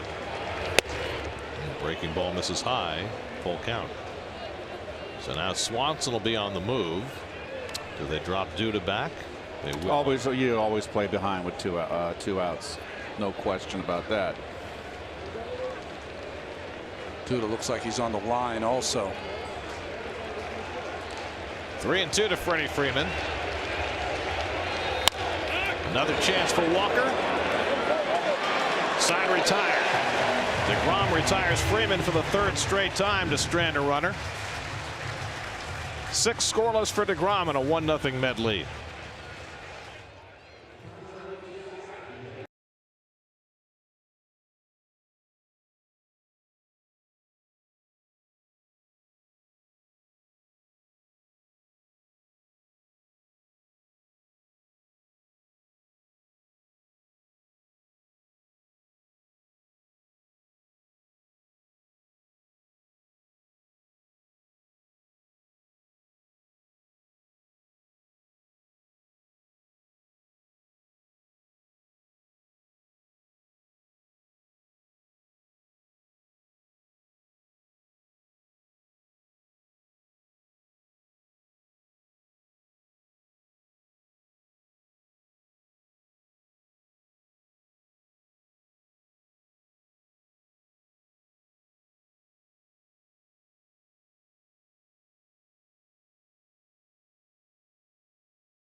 Top of the order for the Mets in the home sixth. Jose Reyes got one off the fists and flies one out to center field. Ender Inciarte in the middle of the winter makes the catch. One away.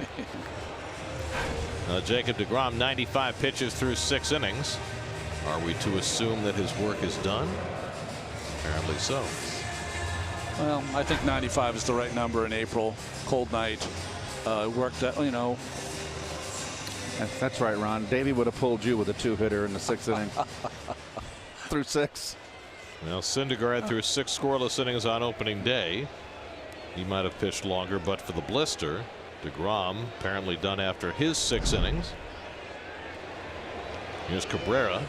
And as Dribble takes a strike, let's check in with Steve. You know, guys, we talk so much about the folk hero Bartolo Colon became for these fans, but his contributions to the players on this team, they will be felt throughout the remainder of their careers.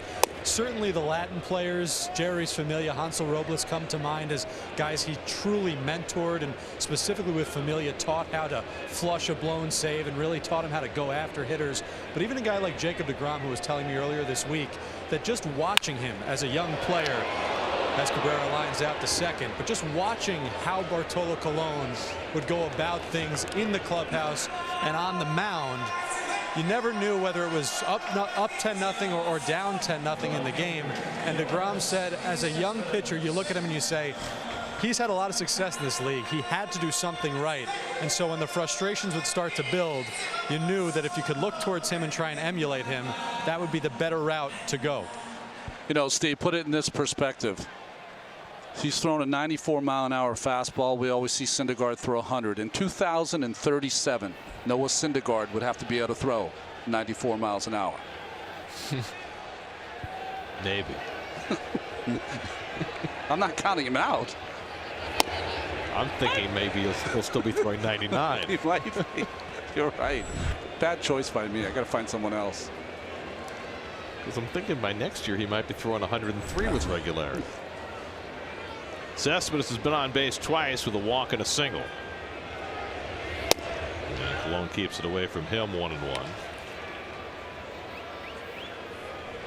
And Colon has kept his pitch count below 80, working with 2 out in the 6th. He might be able to go through the 7th today. Hansel Robles getting ready in the Mets bullpen to pitch in the 7th inning.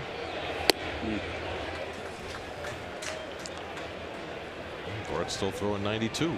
It's interesting. He hasn't come inside once on Cespedes. Everything's been away.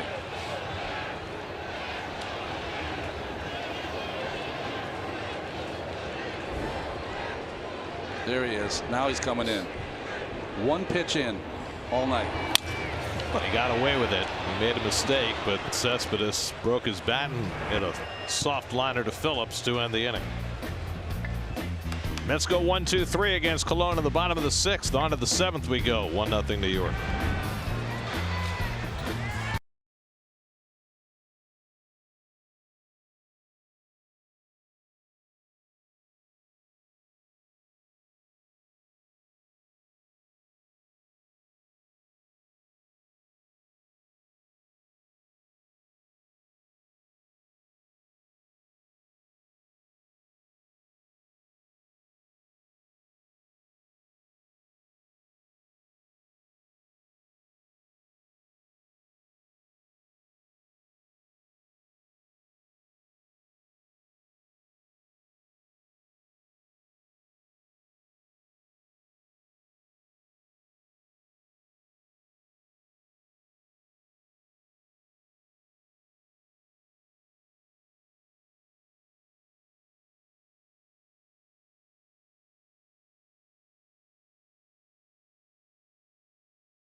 A recap of tonight's Mets-Braves game with play-by-play breakdowns and all the post-game reaction. Plus, a look at tomorrow's finale on Mets Blog, presented by Citi, featured on SNY.TV. This is our G pitch cast. That last pitch to Cespedes. Well, it started down the middle, but he ran it in. Oh, he got it. Didn't quite get it in there, but he jammed him. And remember, it's the only pitch he's thrown inside all night to Cespedes, and he saved it for right there as Hansel Robles comes in for the Mets. Perfect in his inning on Monday, And opening day. Got a W. That's right. Pitched the top of the 7th. Mets got their 6 runs in the bottom of the 7th. Now he's on to try to protect the lead for Jacob deGrom. deGrom went 6, allowed no runs, 2 hits, a walk, 6 strikeouts, 95 pitches. So the Mets have gotten 12 scoreless innings out of their starting pitchers to begin the year. 15 scoreless innings overall. Matt Kemp leads off for the Braves, and he takes a strike. Kemp has one of the 2 hits for Atlanta tonight. He doubled inside the third base bag. Superman wears the Mets cape these days. It's upside down. It's a good night to have it. Oh, and he gets badly fooled. That's a fair ball, and Kemp is out. Never got out of the batter's box. And that was just ugly all the way around for Matt Kemp, and that's the first out for Robles. I believe a backup slider that stayed up and in inside and tied him up. Check swing, didn't mean to hit it. Couldn't believe it stayed fair. A ball's way inside, like almost 6 inches inside. It was just disgusting. Yeah, exactly.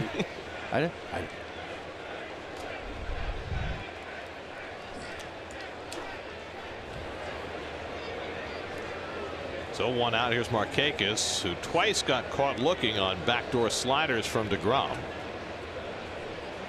So Markakis to start the year is 0 for 6 with 5 strikeouts. A little bit the same start that Inciarte has had so far. And as well as Swanson. Swanson's gotten a hit in every game, but the three here, Inciarte, Swanson, and Markakis, do not look comfortable at the plate. But this is the gauntlet that teams are going to have to run this year with Syndergaard and deGrom, and tomorrow night it's Matt Harvey, and we'll get our first look at how Matt has rehabilitated after the thoracic outlet surgery. Certainly looked good enough in spring training to get back in form. That's lined to right center, and Markakis has himself a base hit, and that'll go all the way back to the wall. Markakis digging for second. Bruce's throw comes into Walker. Markakis will try for 3, and he's got a triple. So Nick Markakis, after striking out in his first 2 at bats, gets an off-speed pitch from Robles, and has a 1-out triple, and the Braves up the tying run at third. Well, this was the pitch that Robles started throwing last year, and he hasn't quite perfected it. It's still his 3rd pitch. And you throw that changeup, you got to keep it away. It's had too much plate. Jay Bruce made Colon pay on a changeup over the middle and down.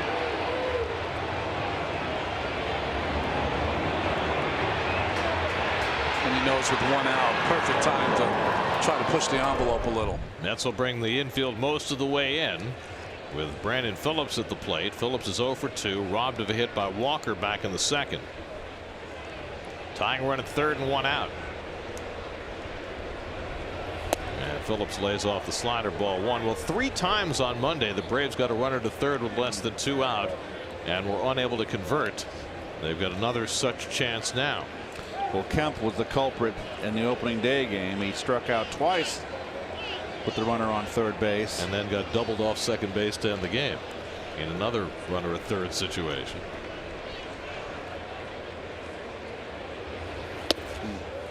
Robles keeping that slider away, and it's 2-0. Braves overall with runners in scoring position in this series 0 for 9 with 7 strikeouts.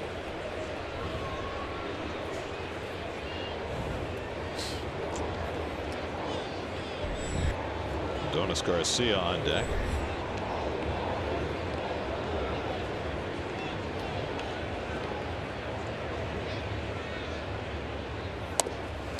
Fastball outside, 3-0. Interesting how the defense on the infield, the Mets at 2-0. Look where Cabrera is at short, really pushed back, and even Walker pushed deeper. Almost, not quite, but almost conceding the run on a ground ball. Now it's 3-0 to Phillips. And it's in the dirt for ball 4. So Robles walks Phillips on 4 pitches. It serves to set up a double play possibility, but it also puts the go-ahead run on base. Yeah, pitched him awfully careful. None of those balls even close as Jerry Blevins gets loose in the Mets bullpen as Danny Worthington comes out to speak to Robles. Interesting that it's Blevins up because you've got a right-hand hitter Garcia, then another right-hand hitter in Suzuki. They do have a left-handed bat on the bench in Jace Peterson, who you presume would be used to bat for Colon, but that's still a couple of batters away.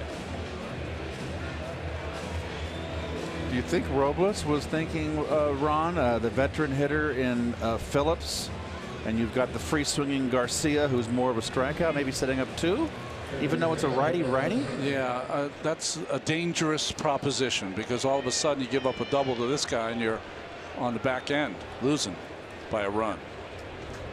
So now Garcia, who's walked and then was called out on the replay review on a ground ball to third in the 5th.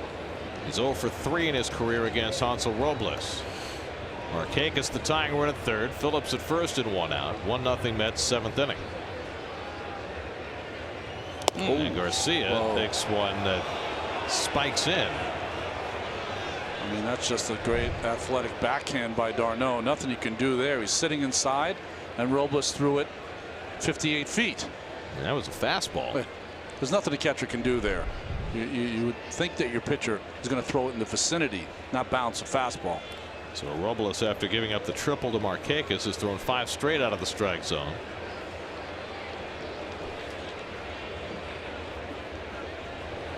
And Garcia laces one out to right. Bruce going back, and it's over his head.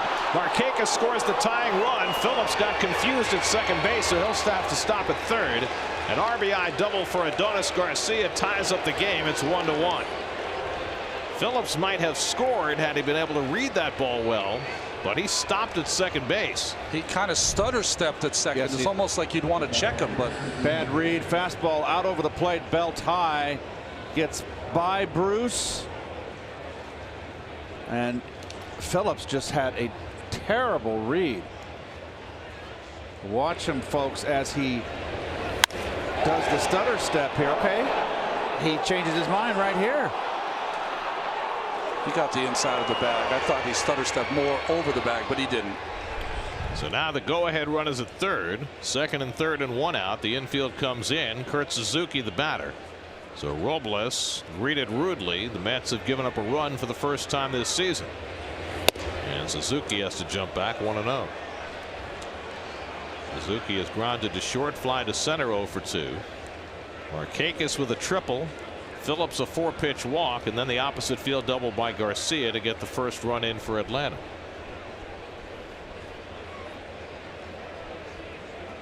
Pitcher spot due up next. Emilio Bonifacio on deck to pinch hit. And Suzuki takes a fastball that just missed. 2-0. That was close, but this is a very, very good pitch to hit right here. It's Bonifacio, a switch hitter. They've got Mets have Blevins up in the bullpen.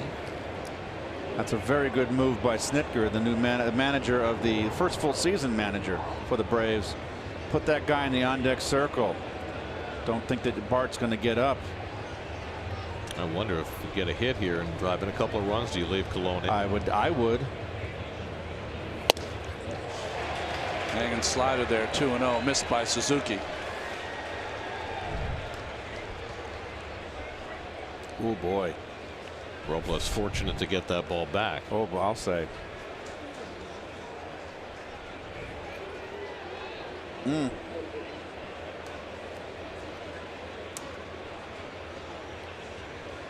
Robles, who was effective on Monday, not so much tonight. And out hits Suzuki to load the bases. So Robles all over the place. A triple, a walk, an RBI double, and now a hit by pitch. And now Blevins is going to have to come in and try and bail him out. With the switch hitting Bonifacio coming up to pinch hit, Colon's work is done. A 1-1 ball game. Colon has a chance to be a winner. Call to the bullpen brought to you by Verizon.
Bartolo Colon came home to Flushing tonight to face off against Jacob deGrom, and they were both terrific. deGrom 6 scoreless innings in his season debut. Colon almost as good. Gave up a home run to Jay Bruce for the first run of the game.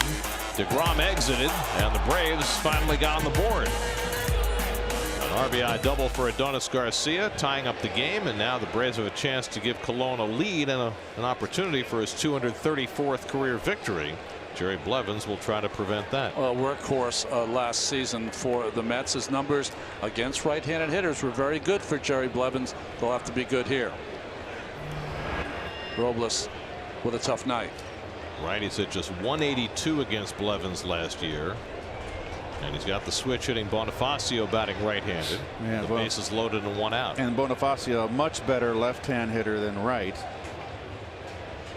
Now the Mets will play the infield back at double play depth, but Bonifacio not an easy man to double up. Still runs well.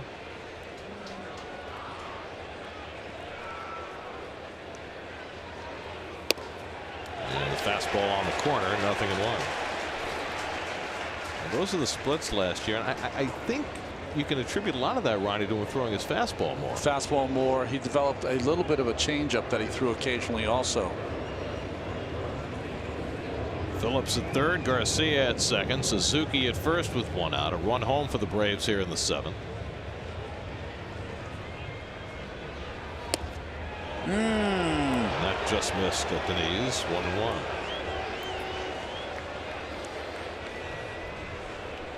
Ender Inciarte, the leadoff batter, on deck. Blevins making his first appearance of the season after re-signing late with the Mets right before spring training.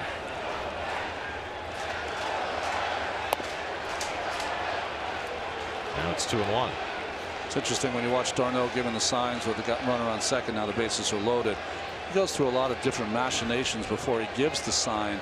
It's almost to confuse the runner on second that maybe he's switching signs in the middle of this at bat. That is not true. All of those are just for show. Big pitch here for Blevins. 2-1 coming, and Bonifacio fouls it off. All fastballs to Bonifacio. Now it's 2-2. Well, that's a good pitch though. 2-1, hitter's advantage. He kept it away. He kept it down. Does he set him up for that changeup now?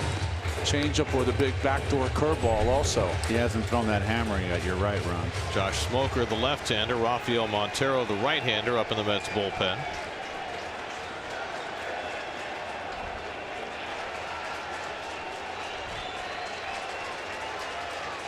Two and two to the veteran Bonifacio. And the curveball misses outside. 3-2.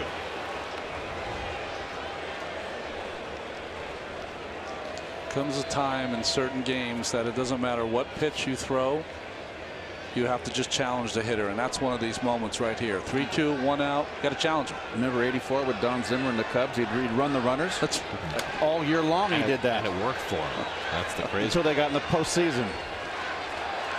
3-2 coming. Struck him out. Well, he challenged him.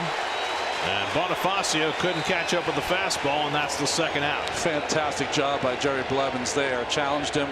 And this one was up a little bit. Four-seamer. Threw it as hard as he could. And by Bonifacio. So there's a big second out for Jerry Blevins. And now Inciarte bats with the bases loaded and 2 out. Inciarte looking for his first hit of the season. He's 0 for 3 tonight with a couple of strikeouts.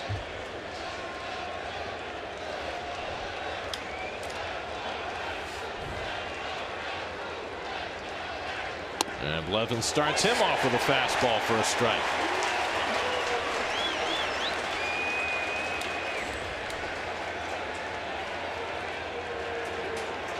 Inciarte 2 hits in 3 career at bats against Blevins.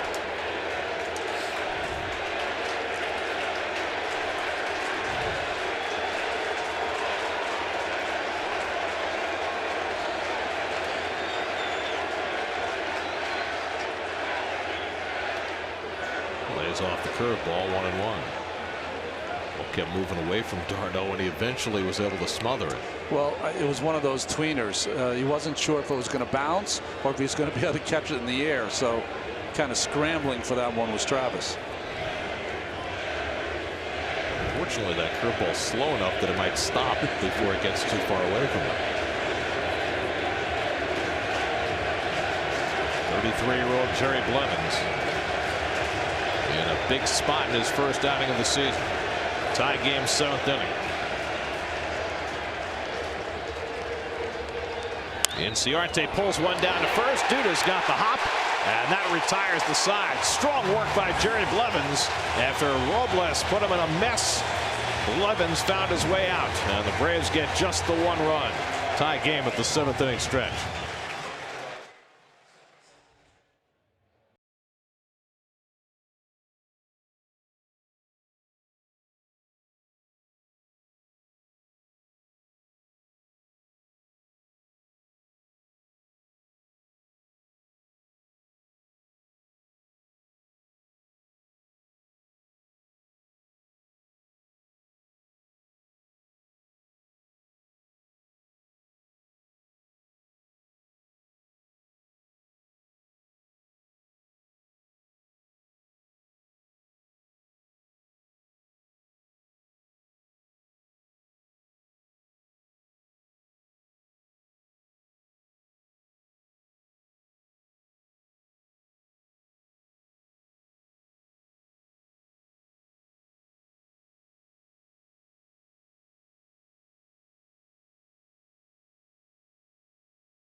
Top players on the board for the Jets as they prepare to make their 6th overall pick in the NFL draft. On SNY.TV, your online home of all things New York sports. Jerry Blevins getting a lot of high fives in the Mets dugout after some strong work in the top of the 7th.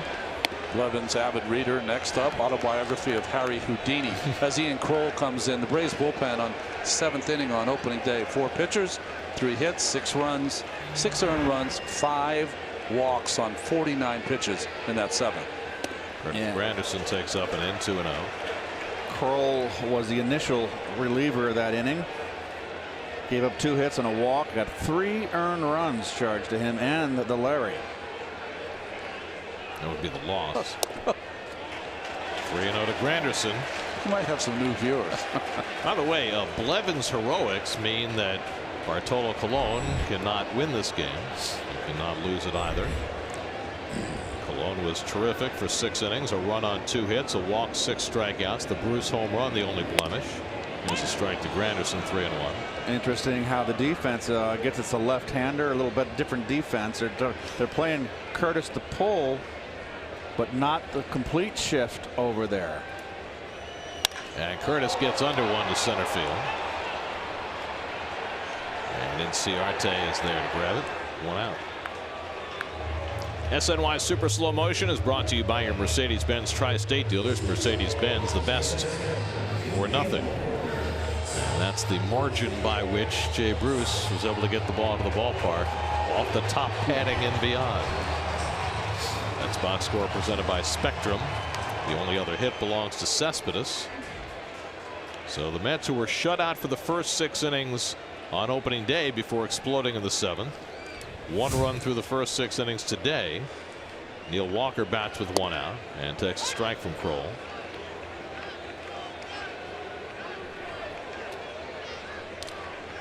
Twelve of the 19 outs that the Mets have made in this game have been in the air.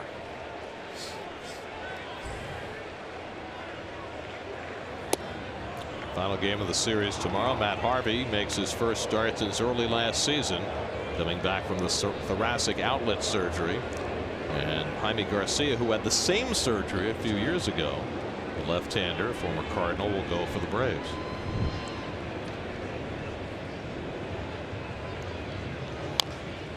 One and 2 to Walker. Braves up their payroll this year, bringing in guys like Colon and Dickey and Garcia and Phillips and Suzuki, all veteran players who are basically placeholders for a team that's all of a sudden got a lot of very important prospects bubbling up over the next couple of years. Well, John Hart, who's president of baseball ops over there, said, hey, listen, we have a lot of young talent, but they're not all going to come at the same time. So we need some people to get some outs. And they have, and Dickey and Garcia and Colon was so excellent tonight. And they have their inaugural season in the new ballpark, which I'm looking forward to checking out. And the Braves played an exhibition game there just to kind of do a cold open, and I guess the soft opening. That's a restaurant business. Soft open. Yeah. Cold open, that's SNL. That's us every night. So they'll play their first 8 on the road as Walker hits one out to right center. In comes Inciarte, and the Gold Glover is there to grab it. 2 out.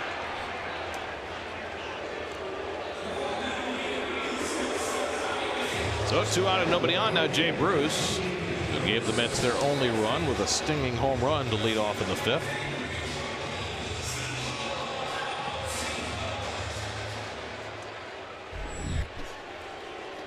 Arodys Vizcaíno is up in the Braves bullpen. Rafael Montero throwing in the Mets bullpen.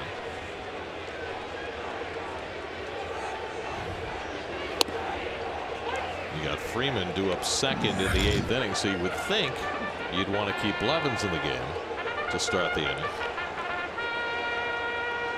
Well, I think that's the one thing that Terry's not going to push Blevins for multiple innings. I think because he has 3 left-handers, Montero might be in there for 1 hitter. You would have to do it that way. You certainly don't want a right-hander facing Freeman in a close game late. Kroll looking like he's lost some of the nerves he might have had on opening day. He's got a good arm.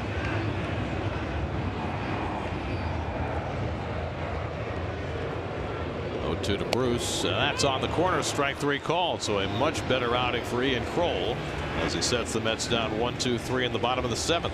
On to the 8th we go. Mets and Braves tied at 1.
Brought to you by Papa John's. Get 50% off pizzas at papajohns.com with promo code METS6 the day after the Mets score 6 or more runs.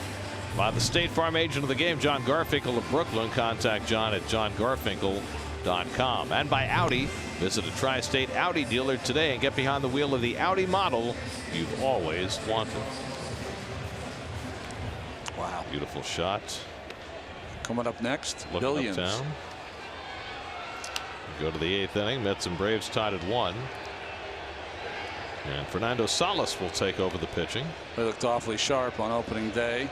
A couple of strikeouts in that inning, and it's outstanding for the Mets down the stretch last year. 17 appearances as the Mets made the playoffs. We were talking about it last inning with the Mets carrying 3 lefties. Who would face Freeman, who's due up second of the inning? And the answer is it's going to be Salas because there's nobody up in the bullpen. Dansby Swanson is 1 for 3 and takes a strike. Find that strange, right? With the, I mean, that's the reason you have 3 lefties, is that it gives you that option to use one just for 1 out. Well, it also tells you that at least early in the season, Terry may have more confidence in Salas's ability to get lefties out than Smoker or Edgin. Quickly 0-2 to Swanson. Well, Freeman is, thank you very much.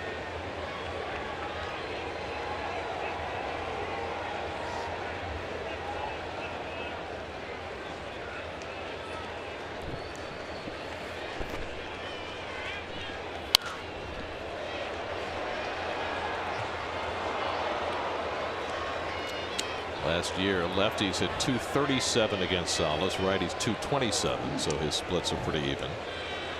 Well, he throws strikes. He doesn't walk anybody. He goes right after you. Doesn't really have a big breaking ball. Nice shot there, Danny Bard. Doesn't have really a big breaking ball. Really just uses his fastball and places it well. We've seen that already tonight, haven't we? Yeah. Salas is a relative neophyte compared to Colon, but a similarly styled pitcher. 31-year-old from Mexico, joined the Mets late last year and did some strong work down the stretch. Swanson grounds one to Reyes. Short hop, can't make the pick. And Swanson is aboard. That'll be an error charge to Jose Reyes, the Mets' first error of the season. Well, Jose does the right thing. Come get the short hop. And he gets the short hop. He just didn't get down.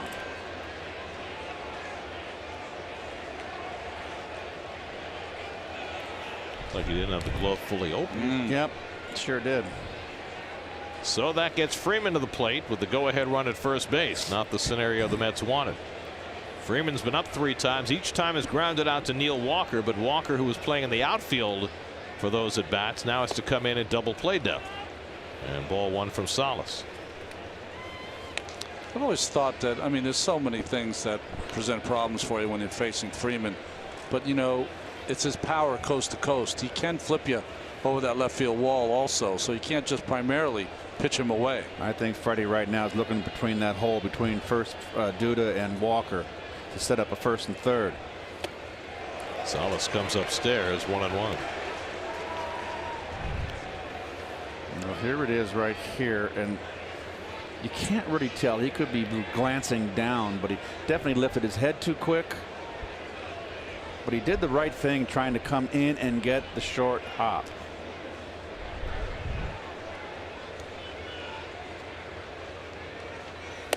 And an early cut at the changeup, and it's 1-2. And that's one of those where you just don't want to swing and you can't hold up. Kind of spinner on the outside part. So now you got 2-strike hitting right here. Let's see what Freeman does. You see him choking up. We mentioned that opening day. Freeman had 83 extra base hits last year. 43 doubles, 6 triples, 34 home runs. Led the National League. Big Poppy had 87, I believe, for the Red Sox last year as a 40-year-old. I mean, think about that. He had 6 more extra base hits than the MVP. That's right. 1-2 coming off the corner. Boy, you do not want to string this out to 3-2 here. Freeman struck out 171 times last year. That is, to me, unfathomable. A hitter of his quality.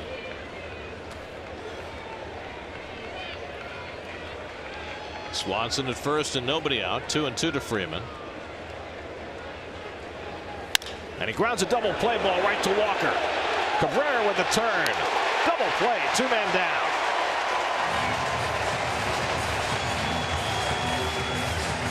Big out. 4 straight times Freddie Freeman has grounded the ball to second base. This time it produces 2 outs. Huge out.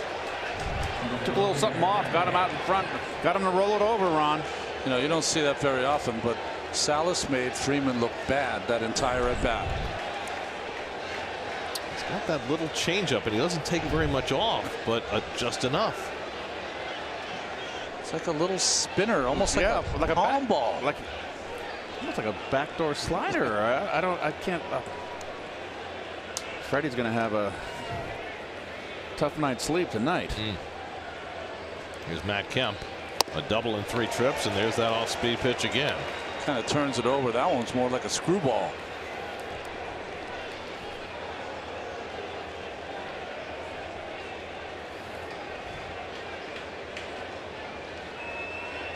When you think about some pitchers that come from Mexico with offbeat pitches, like Fernando Valenzuela, Armando Reynoso, and Salas from the same school.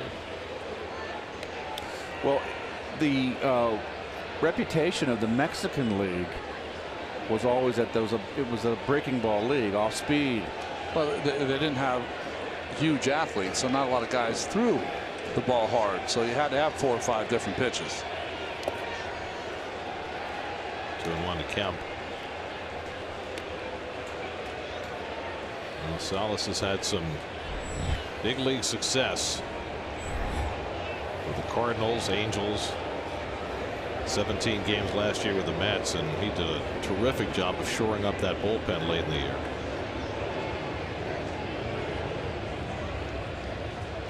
Now the 2-1. Driven to deep left field, headed back toward the wall, and it's one hop to the fence. Barehanded by Cespedes. He may have a shot at him. Kemp dives in safely.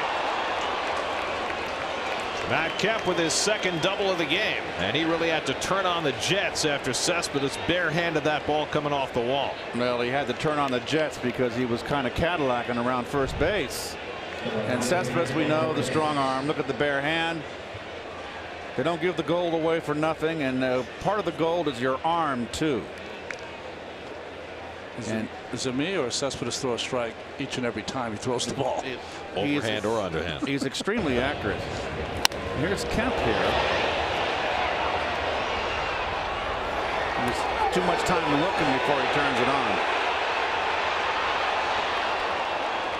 And the Mets have just passed Nick Markakis to first base. The no pitch intentional walk, which is new to baseball this year.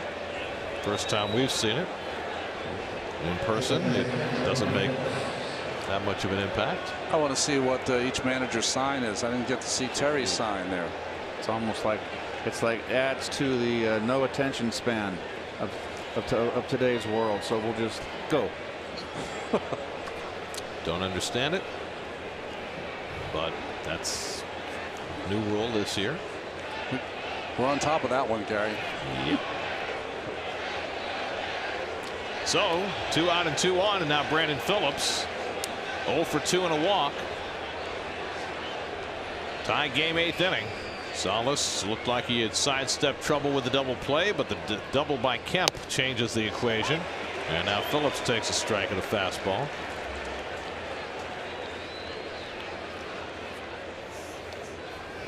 Phillips 2 for 6 in his career against Salas, including a home run.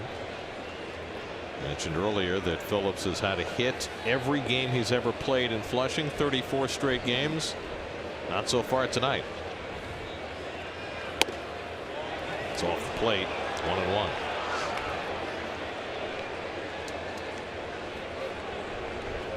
Kemp at second, Markakis at first with 2 down. Adonis Garcia would be next.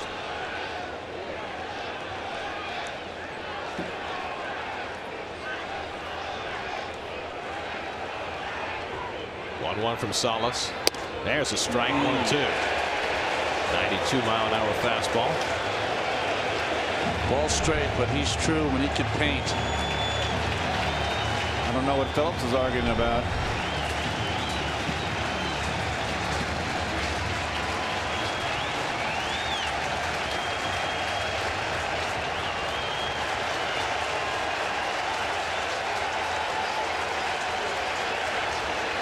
One and two to Brandon Phillips. Struck him out. Strong work by Fernando Salas to find his way through trouble in the 8th.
Pitch cast that last at bat.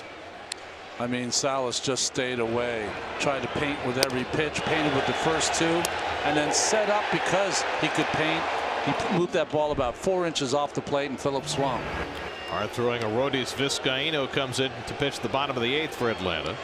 Lucas Duda, who struck out twice against Bartolo Colon, leads off and takes a fastball away for ball 1. Vizcaino's got a great arm. Appeared in 43 games despite going on the disabled list twice. Started out as the closer last year for the Braves and was 10 for 14 in save opportunities. They've got a couple of really hard throwing pitchers in that bullpen with Vizcaino and Mauricio Cabrera. Setting up for Jim Johnson.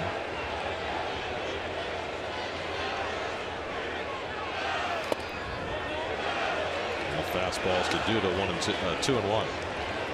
Travis d'Arnaud on deck, then the pitcher's spot, and Michael Conforto with a bat in his hands, ready for his first at bat of the season. Mets have had just 2 hits tonight. Single by Cespedes in the 4th, home run by Bruce in the 5th. And Duda goes after the fastball. It's 2-2. Ball not only is 9-8, had a little bit of sink on it.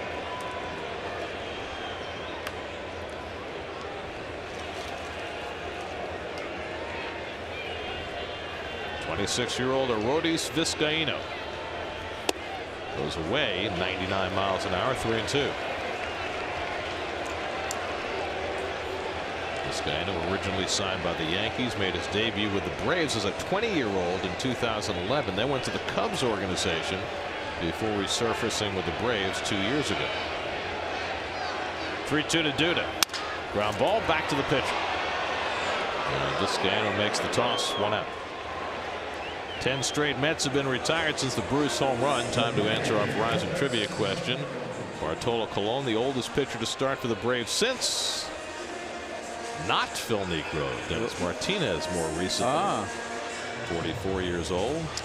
Dennis Martinez, the winningest pitcher in Latin American history. He's got 12 more than Bart.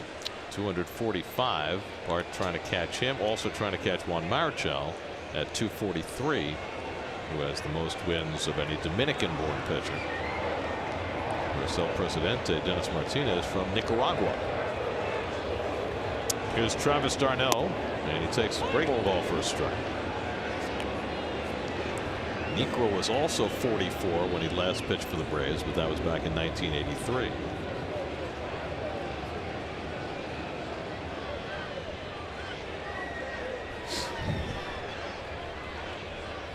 That's pulled toward the hole, a base hit with Garcia playing right on the line. d'Arnaud was able to get it through the left side for the Mets' 3rd hit of the night. And the go-ahead run is aboard with 1 out, and Michael Conforto coming up to pinch hit. Hanging slider.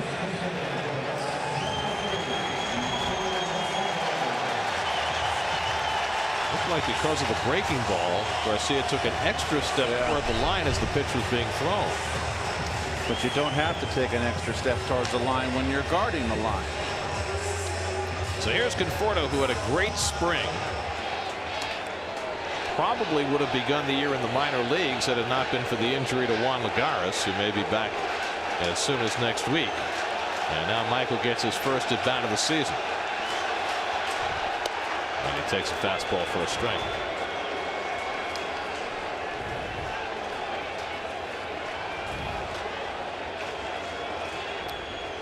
It's easy to forget because the season ended so poorly for Conforto, but what a great April he had last year. Yes.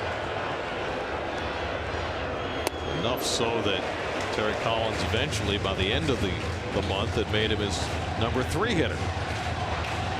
But from the 1st of May on, things went south. I was in full agreement with that, and he also started him against left-handers, and it just went south from that point on. Well, it was that start against Madison Bumgarner on the 1st of May last year that turned things in a negative direction. Had a couple of stints in the minor leagues, thrived each time when he went to Vegas. But now hoping to reconstitute his career.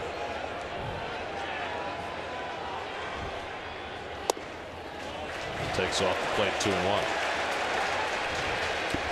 Michael lost a lot of weight in the offseason.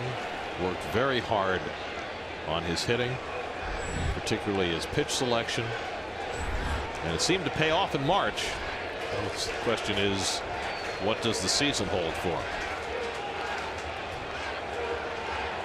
2-1 to Conforto. Good cut. Tried to wait on the breaking ball and fouled it off. 2-2. You know, with Juan Lagares playing in some extended spring training games soon, Conforto might only have a few at bats to try to stick. Sandy Alderson said today Lagares could be in a minor league rehab game as early as Monday and back with the team as early as the end of next week. Last year in April, Conforto hit .365 with 4 homers and 18 RBIs. And you thought the sky was the limit. In the air, left center field. Chasing back is Inciarte. He'll get there. And gets it at the edge of the warning track. Back to first goes d'Arnaud, 2 out. Just got that off the end a little bit, Keith. A little bit. Good sinking off speed pitch. Good spot. Is it that cold? Only in center field. Yeah, towards the end a little bit. Look at the good swing though.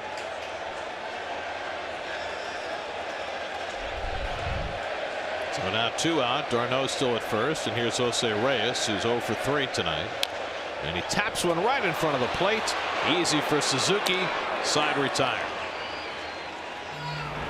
So Vizcaino able to work around the hit by d'Arnaud and keep this game tied going to the 9th.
to go to the 9th inning here.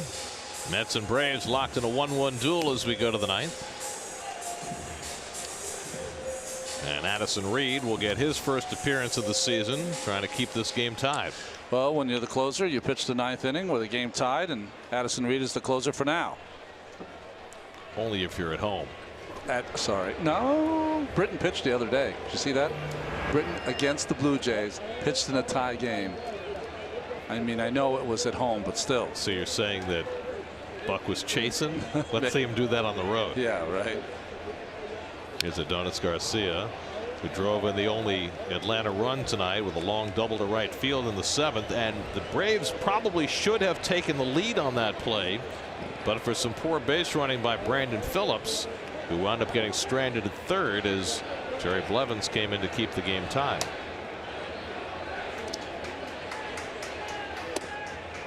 Reed, the closer of the moment for the Mets, with Jerry's Familia suspended for the first 15 games. Addison Reed has started to use a quick pitch himself. Didn't have such a great spring. But boy, what a year he had last year. You could make the argument he had as good a year as Familia. I mean, didn't have the stats, but well, he didn't have one of the save numbers next to his name.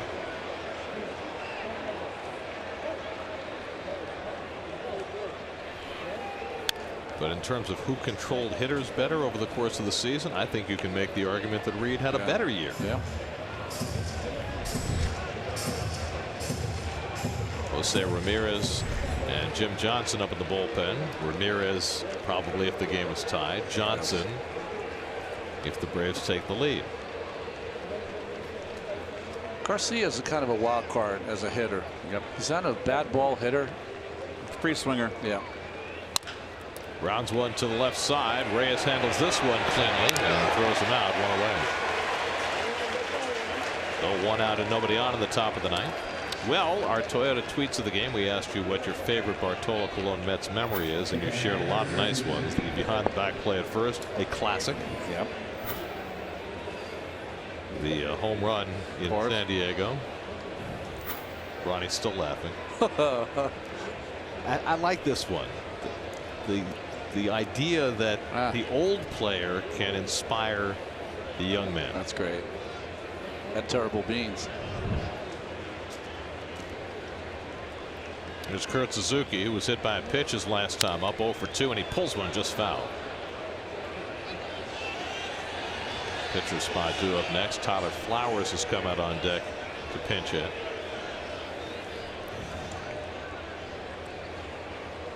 Jacob deGrom went the first 6, allowed no runs and 2 hits. Hansel Robles struggled, gave up a run. Jerry Blevins saved him more agita. Fernando Salas got in and out of trouble in the 8th. And now Reed in the 9th. And Suzuki fouls it off, and it's 0-2.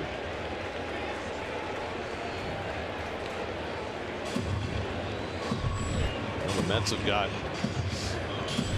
good part of their order coming up in the bottom of the 9th. Cabrera, Cespedes, and Granderson. And Reed trying to keep this game tied, going to the Mets' final swings.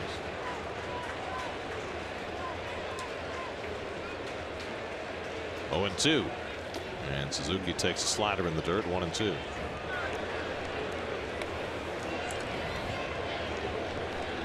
Braves 1 run 5 hits. The Mets 1 run 3 hits. Mets are playing their first 32 games against the National League East. Remarkable. Should be. I mean, that's fully a fifth of the season. 32 games. I mean, I'd rather see it in September. I mean, that would be a great time to see it. But, you know, you can't win the division in April. But you certainly can put yourself behind the 8 ball this year. Well, it's a two-pronged question, right? Now the 1-2.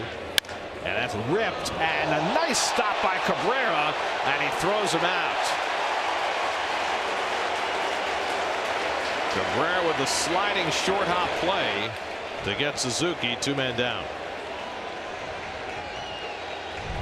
The steady glove.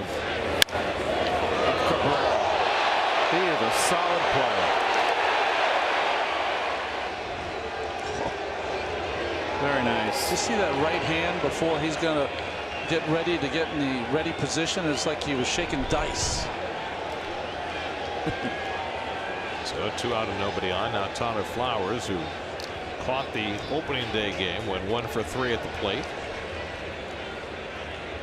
I was going to say about these 32 games against the East, it's really 2 separate challenges, right? It's the games against the Nationals, and then it's the goal of fattening up against everybody else. The Braves, the Phillies, the Marlins.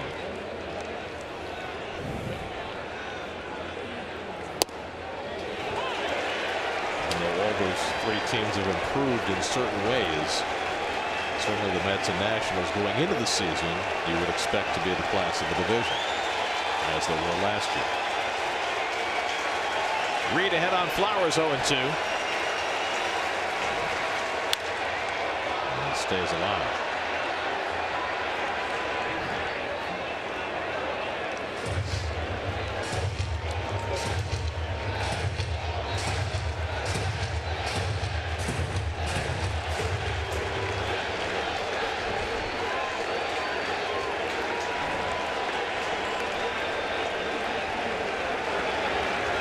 The 0-2. Just missed. Hoy's had a good night behind there too. That's 2 in a row. Kellogg and Hoy. That ball was a ball.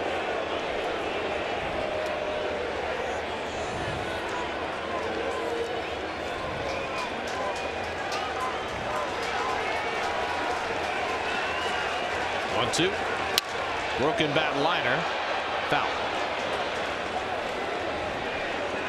Ball snapped that bat right in half. Geico Sports Night tonight after the post game. Patrick Ewing, the new coach of the Hoyas. Bob Hurley, heartbroken. What a shame. St. Anthony closing. Lots more on that. And Derek Jeter. Yes. Mix. Maybe. By the Marlins. All that on Geico Sports Night tonight after the post game right here on SNY. Also, well wishes to Pedro Guerrero, who came out of a cut a stroke Monday, the former Dodger, Cardinal, good friend. Wish him all the best. Here he's doing somewhat better, because the reports initially on Pedro were that it was a dire situation. Right, and they evidently tried to get his wife to sign the death certificate, and she wouldn't sign it until she talked to the doctor, and miraculously Wednesday he wakes up. What a great hitter he was. Oh my, one of the best clutch hitters. Reed working hard on Flowers. Struck him out. Addison Reed works a 1-2-3 top of the 9th. Mets will try and win it in their final turn at bat. And due up second, Yoenis Cespedes, the big bat in the Mets lineup, will get a turn as the Mets try and make it back-to-back wins to start the season.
Presented by Tri-State GMC. Very good. What do we got going on That's there? hilarious. I look terrible.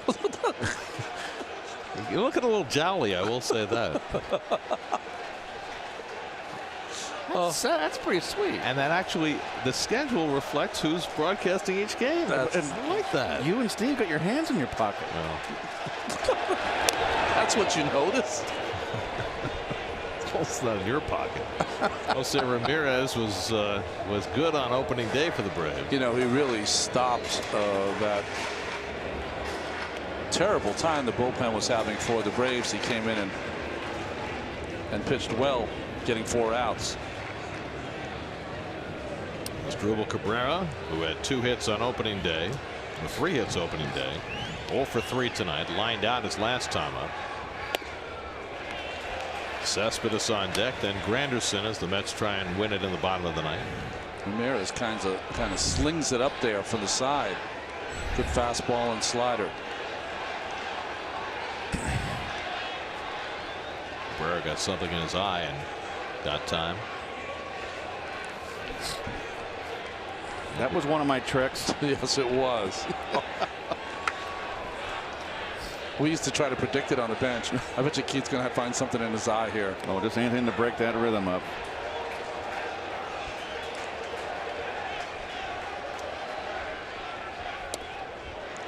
Slider misses, 2-1. Jose Ramirez, who pitched in the big leagues with the Yankees and the Mariners before landing with the Braves last year. Didn't have the best year of any of the Jose Ramirez's in baseball. Yeah. Second best. Boy, the guy in Cleveland just had an unreal season. Really did. Playing third base, played a little left field for him also. And this year, because Kipnis is out with that tired shoulder, playing second base.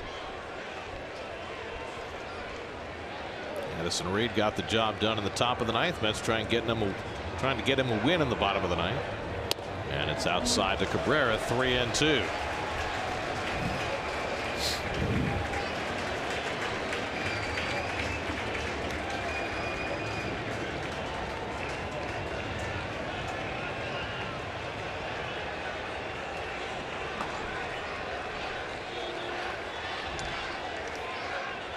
Three-two coming. And he walked him. And the Mets get the potential winning run on base with a leadoff walk. For a Braves staff that walked 8 on opening day, that's only their second walk tonight. But it puts Ramirez in a tough spot, having to face Cespedes with a man on.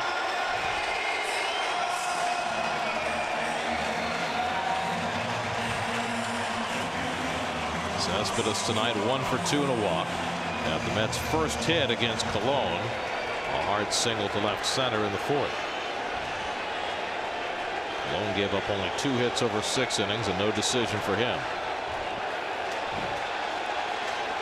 Here's a suggestion: if Cespedes wants to hit one over the fence, maybe not center field. Right.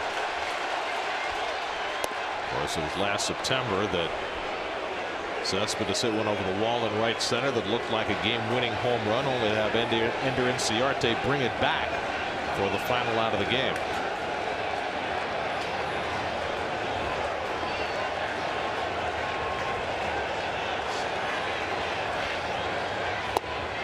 And it's going away to 1-1. Tell you what, Ramirez has got a nice arm. He's a hard thrower, got a hard slider.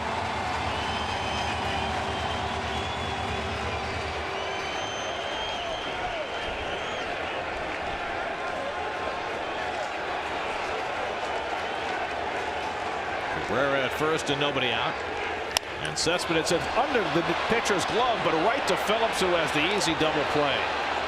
Great fortune for the Braves that Ramirez didn't field that ball. Had he, you never know what might have happened, but Phillips in the perfect spot to turn the 4-4-3 double play. Slider got him, fooled him. You're right, Gary. He olayed it.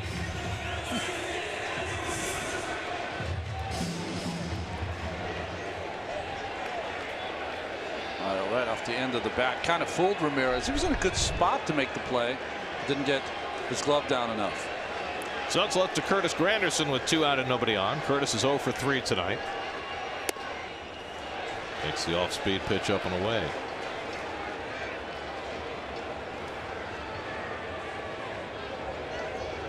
Curtis 1 for 6 to start the season.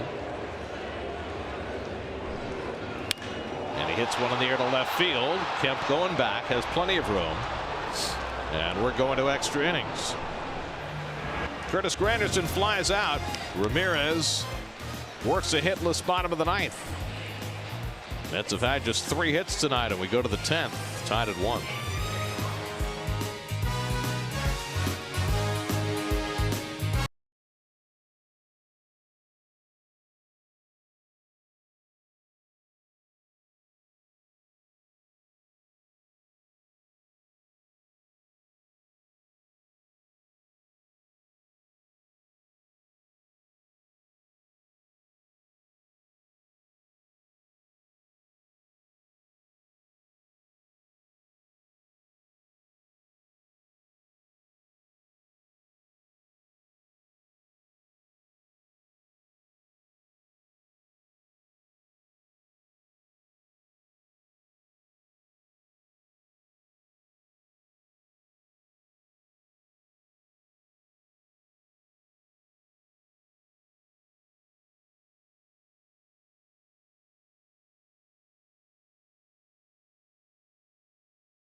Extra innings on SNY is brought to you by Nissan. Take on the unexpected with Nissan's available intelligent safety shield technologies. Innovation that excites. Drive Around the Majors presented by Cadillac. Ryan Zimmerman homered. Nats lead the Marlins 6-3 in the 8th. Joey Votto homered. And the Reds have a 2-0 lead on the Phillies in the 8th. And the Indians try to go to 3-0, but they trail Texas 5-4 in the 6th. Josh Edgin will work the 10th inning for New York, the 6th Met pitcher of the evening. Well, Josh was out of options and pitched well enough in spring training to make this ball club. Give them 3 left-handers. Last year 16 games in his return from Tommy John surgery. Top of the batting order, Ender Inciarte takes a slider for a strike.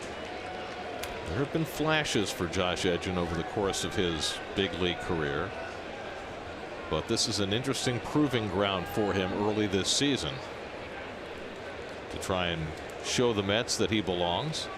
Because remember, when Familia comes back, presuming everything else is status quo, the Mets are going to have to make a move with a reliever. And that's only less than 2 weeks away. Surprised Inciarte has not tried to bunt once in the series yet. And he cannot figure out that breaking ball, and it's 1-2. No, he was not. Watch him fly out. The old Fanny flies out, you're in trouble. Looks like a very different speed on Edgin's slider. Well, it's that, and he's also dropping down.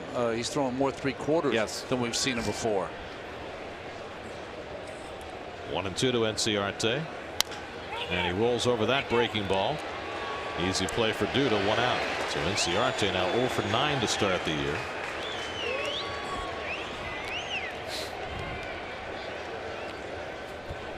And here's Dansby Swanson, who's 1 for 4 at a base hit back in the 6th inning. Mets got their run in the 5th on a Jay Bruce home run against Bartolo Colon. Jacob deGrom worked 6 scoreless innings for the Mets. Braves got their run in the 7th on a run-scoring double by Adonis Garcia. Jerry Blevins was able to get out of a bases-loaded jam that Robles had created, and the game has stayed tied since then. And Swanson thinks about a bunt, and that's ball one. Well, Mets are fortunate to be in extra innings in this game. Well, really, had Brandon Phillips gotten a little better read on Garcia's double, Braves might have taken a 2-1 lead in that 7th inning. But Phillips wound up being stranded at third, and so we have played on. The little things that make a difference in a win and a loss. 2-0 to Swanson with Freddie Freeman on deck. Josh Edgin, now 30 years old, former college wrestler. Still has a bit of that wrestler's build. Yeah, he does. Swanson pulls one foul, 2-1. Still doesn't have the velocity that he had before the Tommy John surgery. It never has quite come back. I mean, so he's had to change some things up. How impressive was he when he first took the hill for the Mets? We saw him in spring training. Like, who's this kid? And now 30 years old, same age as Jay Bruce.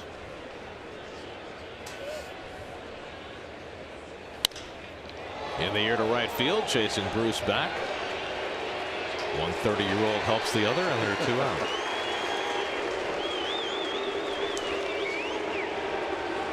So Edgin gets to face Freddie Freeman with the bases empty. Exactly the way they draw it up on the chalkboard. Freeman would prefer to find a different target in his 5th at bat. 4 straight times he's grounded the ball to second base. The last one into a double play.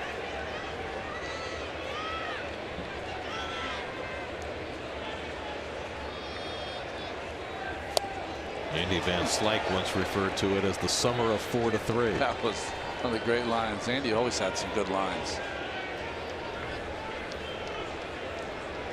Always makes me think of Jennifer O'Neill, which is always a good thing. Oh. See, the problem with a line like that now 30 years later is that the reference was to the movie Summer of 42. That's right. Which probably most people have forgotten by now. Exactly. That's what we're here for. That's right. To fill you all in on stuff that happened 30, 40 years ago. That's right. Jennifer O'Neill. Who was a little kid in that? Jeez, it was a teenager. The high school kid. That was a good movie. I enjoyed that movie.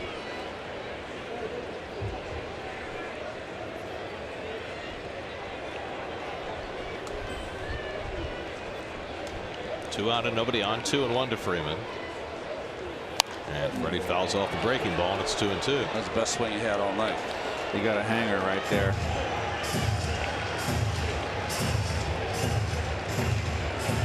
But do you think seeing the ball at that angle from Edgin for the first time helps Josh, at least early on? Every hitter's different. For me, when someone threw sidearm, you got to make sure your eyes are parallel to the ground. And he got him. Threw the fastball by Freeman. A 1-2-3 inning for Josh Edgin. Capped off with the strikeout. So Edgin takes care of Freeman. Neil Walker leads off in the bottom of the 10th with the game tied at 1.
Last of the 10th inning, Mets and Braves tied at 1. Neil Walker leads off against Jose Ramirez, who starts his second inning. And Walker takes a slider for a strike.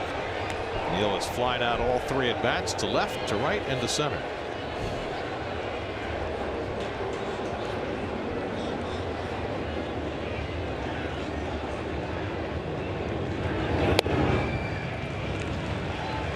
Is to hit 4 fly balls a night, and you've already hit 1 to each position. The next spot is over the fence. Right. Get the apple. It's like, here, catch that one. Looking for his first hit. Well, Ramirez has looked awfully good. He's got a changeup to go with all that hard stuff. Wow. It's amazing, these relief pitchers, especially young ones, you know, when they kind of figure it out. They got the foundation with the 98-mile-an-hour fastball, but those secondary pitches come. Walker hits right to Swanson, who was perfectly positioned for the first out. Tomorrow night, the final game of this opening series. Matt Harvey for the Mets, Jaime Garcia for the Braves. Our coverage begins at 6 o'clock tomorrow night, right here on SNY. Now, Jay Bruce has provided the Mets their only run tonight, with a 5th inning home run against Bartolo Colon that skimmed off the top of the right field padding. And here it was. Changeup, one of the few mistakes that Bart made. Took a little off that one, didn't get it to sink away enough. And Bruce laces this one into right center. That's down for a base hit. Markakis cuts it off deep. Bruce is going to challenge him, try for 2. The throw comes in too late. Second extra base hit of the night for Jay Bruce.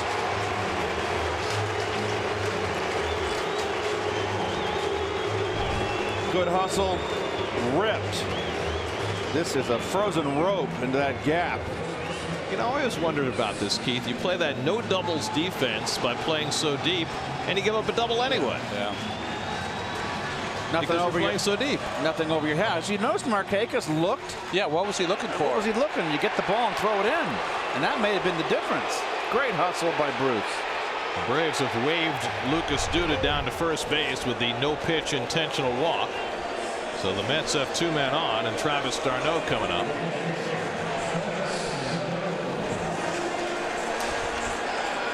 The Mets have not had an at-bat tonight with a runner in scoring position. This will be their first. Wow. The only time they had a runner as far as second base before this was Bruce's home run. Now Bruce's double has put him in scoring position again. Duda gets the no-pitch intentional walk, and it's left to d'Arnaud, who had a base hit into left field his last time up in the 8th. First and second, 1 out, and a fastball in for a strike. Ty Kelly has come out on deck with the pitcher's spot due up next.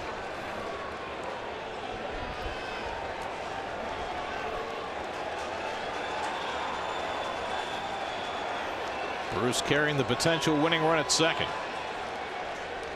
And d'Arnaud foul tips it. 0-2.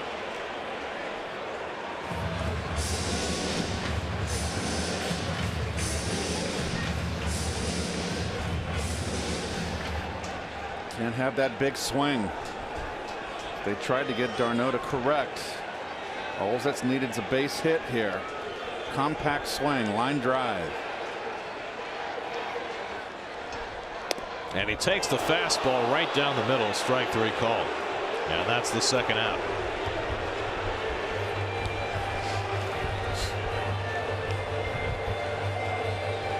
You know, d'Arnaud hit a breaking ball his last at bat. That's a strike. Ramirez was not going to mess around with any breaking balls that at bat. All fastballs. So it's left to Ty Kelly, who will get his first at bat of the season, with the winning run at second base and 2 out. And he takes a fastball for a strike.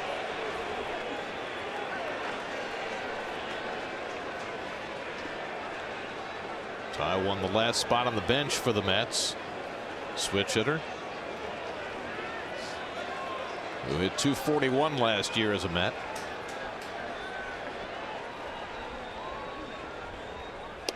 And another fastball taken for a strike.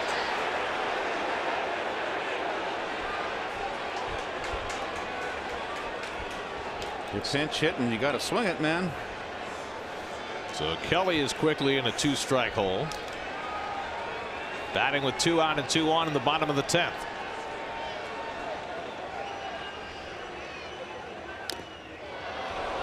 Fouls off that fastball.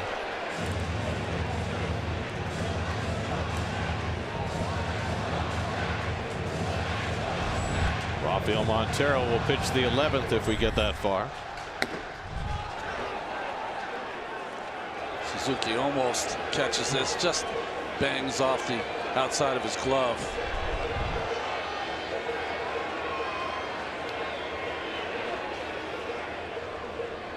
Oh, and 2 to tie Kelly. Change up there at 89.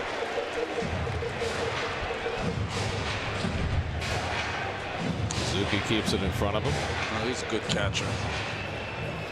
He's a smaller guy, but tough as nails.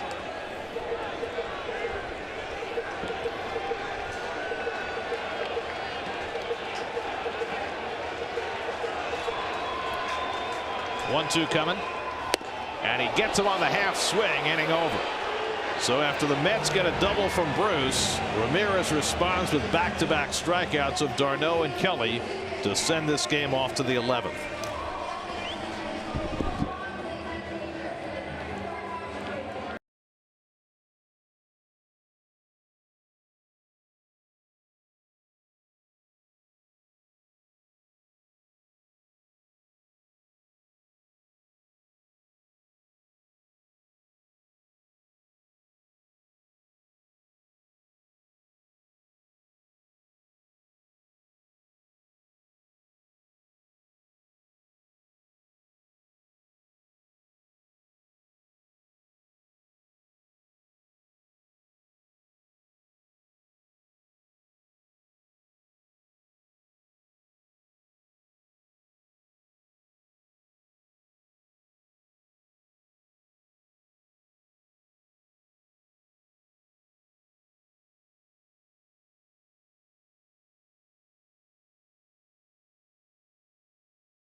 The Braves tied this game in the 7th inning, but might have had a chance to take the lead. Well, the little things that beat you here, and this could have been a go-ahead double here. It's a tie. It ties the game. It's Phillips who's running, and you see him hesitate. Blevins comes in and puts the fire out.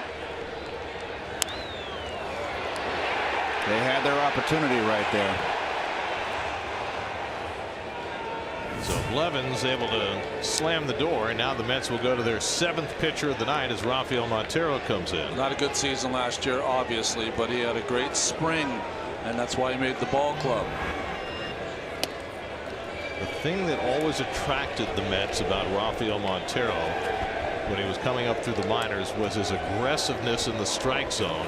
He seemed to rediscover that this spring. He did, and a little sharper slider also to go along with that changeup. Put in a big situation here, though. We'll see how he responds.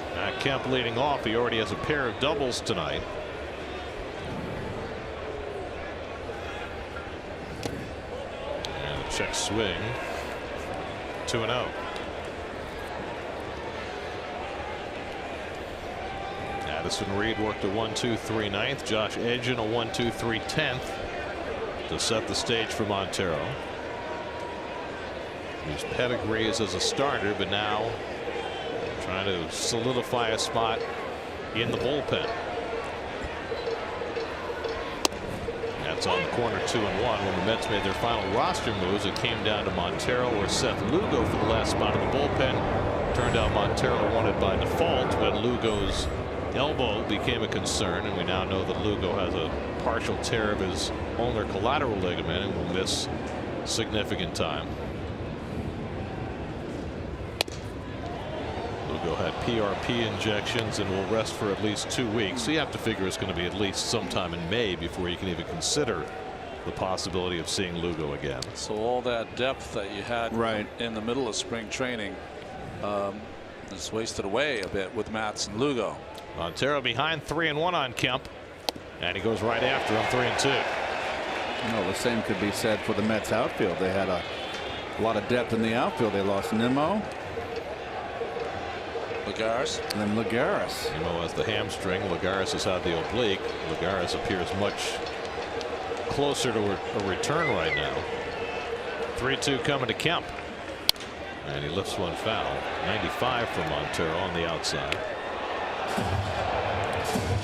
Nationals won their game to go to 2-0. They beat the Marlins tonight 6-4 behind Tanner Roark. Let's see the Marlins here this weekend. They'll face a couple of lefties in that series. In fact, they'll face 3 lefties in a row starting tomorrow night. Nick Markakis on deck, then Brandon Phillips in the 11th. And Kemp takes the slider out of the strike zone for ball 4. So Montero goes to the breaking ball on 3-2 and issues a leadoff walk. It's a strange choice there. So now the tie-breaking run at first. And Markakis the batter. Markakis has scored the only run for the Braves. A 1-out triple in the 7th came home on Garcia's double. Then drew the intentional walk in the 8th.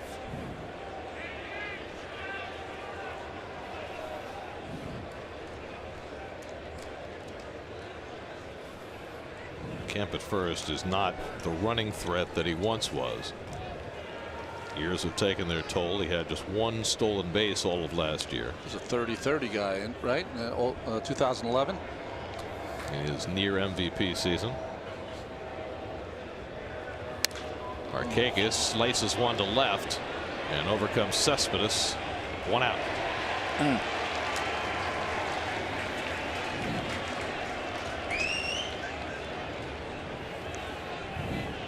And now Brandon Phillips gets another crack. 0 for 3 and a walk tonight. Trying to keep that streak alive here in Flushing too, with the extra at bat. 34 games in Flushing before tonight, a hit in every one of them. But he struck out to end the 8th against Fernando Salas with a couple of men on.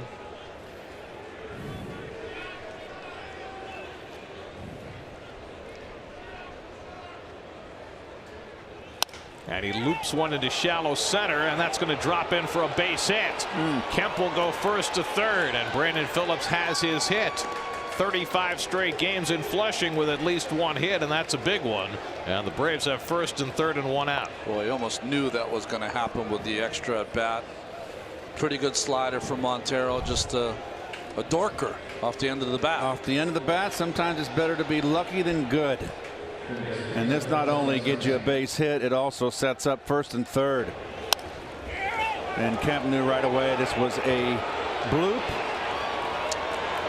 Again, Gary, with that no doubles defense, it provides that open space for Kemp to easily go first to third. Now Montero needs a double play ball. He's got Adonis Garcia, who's not a fast man at the plate. He's driven in the only Atlanta run tonight. Now has a chance to bring in the tie-breaking run in the 11th. Braves are 1 for 13 with runners in scoring position in this series, and that only hit was by Garcia. The only run the Braves have scored in the 2 games. 1st and 3rd and 1 out. And a fastball in the corner, 0-1. Good pitch there.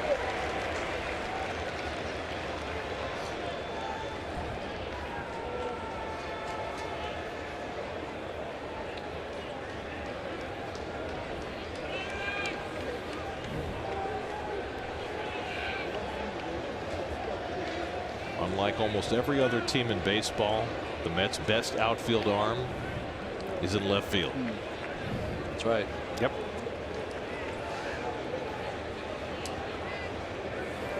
Camp at 3rd and 1 out.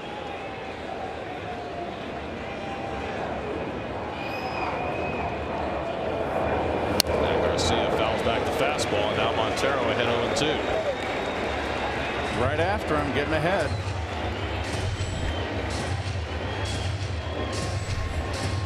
Kurt Suzuki on deck.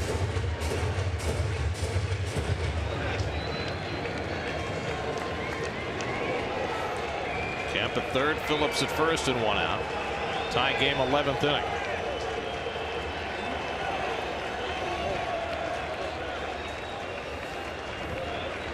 Oh, 2 for Montero. Fouled it away.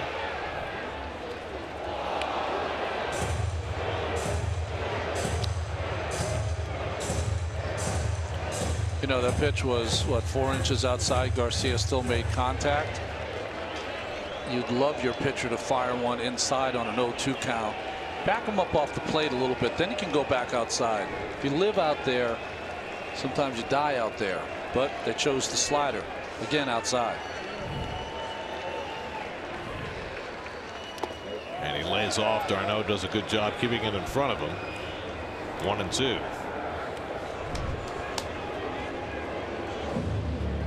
Well, catchers, when they call the breaking pitch, you have to anticipate that it could be in the dirt. But he comes forward, his knees come forward, so he kind of shortens the distance. So you get it on that short hop instead of a bigger hop.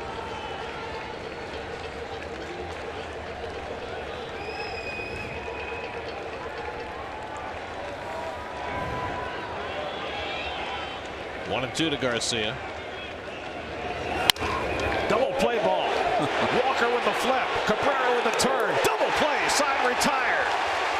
Took a little time for Walker to get rid of that ball, but he stayed with it for the 4-6-3 double play, and Montero squirms his way into trouble in the 11th.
Mercedes-Benz Tri-State deal. There's Mercedes-Benz, the best or nothing.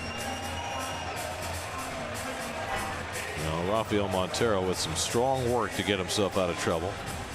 It's good to see. Now the Mets will try and win it for him in the bottom of the 11th. Jace Peterson in to play third base in a double switch. He'll bat ninth. Jim Johnson on to pitch the bottom of the 11th. Jose Reyes, looking for his first hit of the season, takes a strike. In his heyday, Johnson 104 saves in 2 successive years in Baltimore. He's more of a sinker ball, ground ball pitcher. Last year became a strikeout pitcher. There's that slider or changeup. It's 0-2. Fastball change and good overhand curveball for Johnson. 20 saves for the Braves last year. Reyes tonight 0 for 4. He had won 2 inches in front of the plate his last time up. As Dribble Cabrera on deck. Then Yoenis Cespedes here in the bottom of the 11th. And Reyes takes strike 3 call. Wow. Met caught looking on a fastball in extra innings. That's 10 strikeouts for Atlanta pitching tonight. And here's Cabrera, who's 0 for 3 and a walk.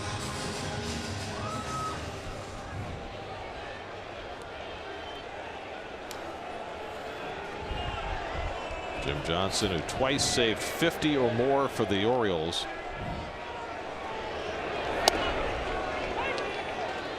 And then just seemed to lose it, Gary. Went to Oakland and traveled around and kind of reestablished his career here in Atlanta. Johnson City, New York. And Cabrera tops one foul. 0-2.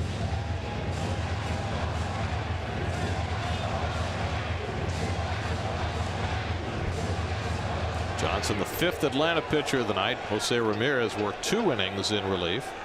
Worked around the double by Bruce in the 10th to keep it tied.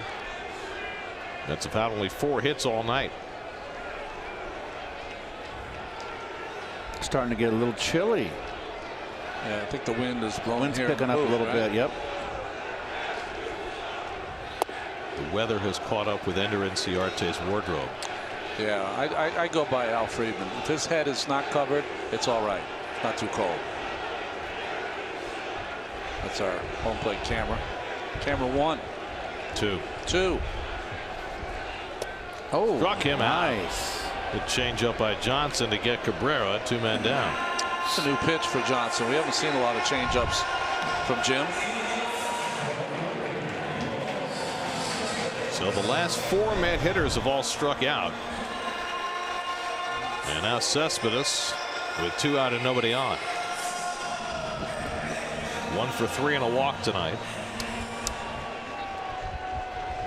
Cespedes 1 for 5 in his career against Jim Johnson.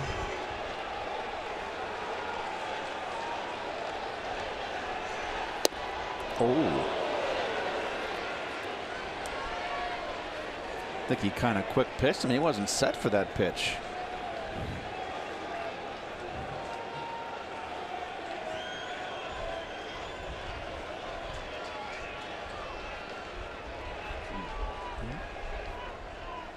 And he moved him back. 1-1. It's the first pitch we've seen inside to a hitter in 11 innings. And not that close. In 11 innings. Not that close.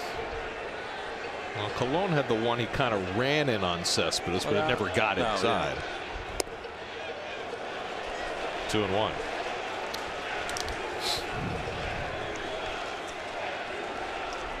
It appears as if we go to the 12th, it will still be Montero out there. Nobody up in the Mets bullpen. They've already used 7 pitchers tonight. And Montero is kind of the Mets innings guy at this point. What do you have left? Just Josh Smoker. Yeah, no, I think he stays in there for kind of the duration. These are the games, it was the forgotten man, the old long reliever. They come in handy, don't they? Cespedes bounces one slowly. Swanson hurrying in, the quick toss, and he got him. Side retired. So Cespedes retired on a ground ball. Johnson works a 1-2-3 11th, and we play on into the 12th. Swanson getting rid of it quickly. Still a 1-1 game.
Take on the unexpected with Nissan's available intelligent safety shield technologies. Innovation that excites. 12th inning. Mets and Braves tied 1-1. Kurt Suzuki leads off against Rafael Montero, who got himself in and out of trouble in the 11th. Suzuki 0 for 3. He was also hit by a pitch. Last time up, he had a bullet that Cabrera was able to snag with a sliding stop.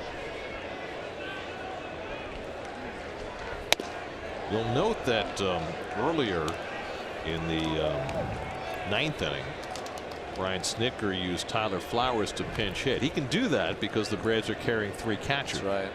They have the former Met Anthony Recker on the bench as well. It's an interesting bench construction that the Braves have to start the season. That's lined into right center, a base hit for Suzuki. And so the Braves, for the 2nd straight inning, have the leadoff man on against Montero. Fastball up in the strike zone. 2-0. Out over the plate. Everybody's getting hits, but not in the right time for the Braves. Good swing there by Suzuki. So now Jace Peterson will come up for the first time, and we'll see whether he'll be asked to bunt. Meanwhile, we'll get a pinch runner. Chase Darno, Travis's brother, will run for Suzuki. And so again, that's the value of having that 3rd catcher. They can run for Suzuki in this spot. This could be brother on brother stolen base crime here. Interesting. Ooh. Take that. So here's Peterson, who came in on a double switch. Mets are looking for the bunt.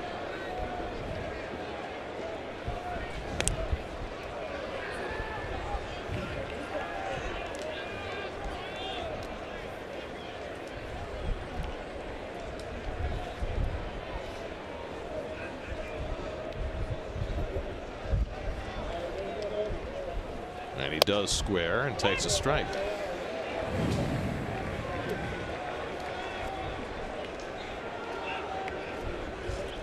Ron Washington, the 3rd base coach, so much success as the manager of the Texas Rangers.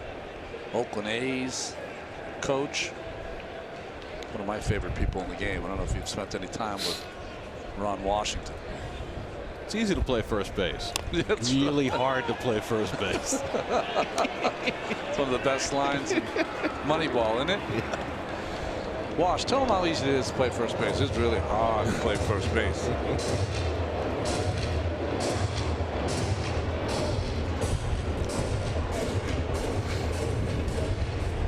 So now Peterson in a 2-strike hole. Reyes is still in on the grass, thinking he might be bunting.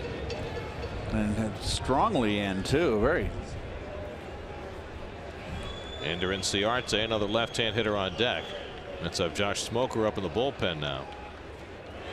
And Peterson takes strike 3 called. They took the bunt off, and Peterson couldn't get the bat off his shoulder. It's been an epidemic for both teams. Jeez. The first out. No comprende.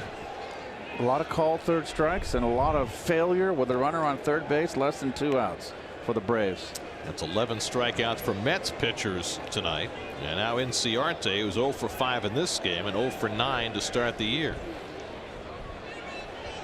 And now maybe more of a chance that Chase d'Arnaud will be on the move. Got a big lead. Montero does a pretty good job. He's pretty quick to the plate, and he's got a good move to first.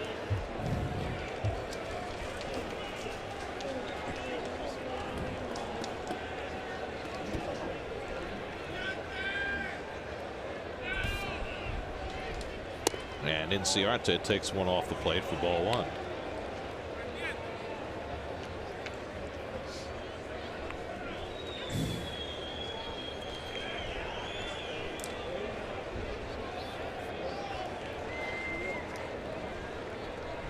Chase d'Arnaud had 9 stolen bases last year. Pinch running for Suzuki here in the 12th.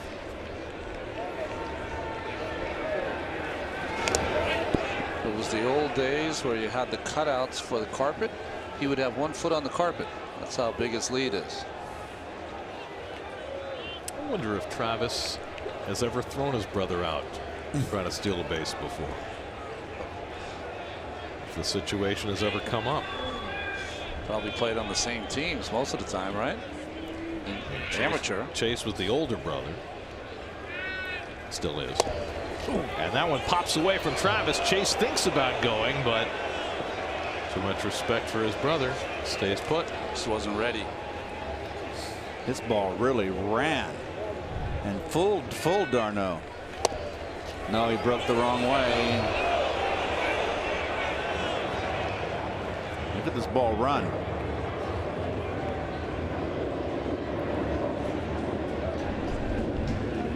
So now Montero behind 2-0. Reyes creeps in a step closer at third.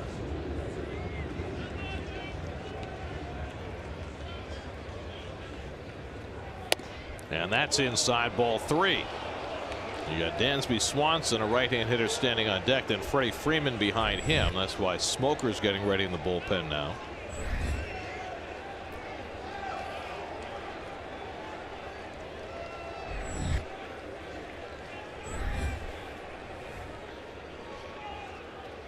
And there's a strike, 3-1.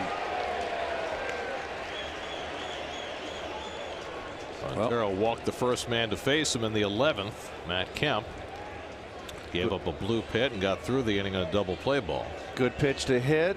Good count to send the runner.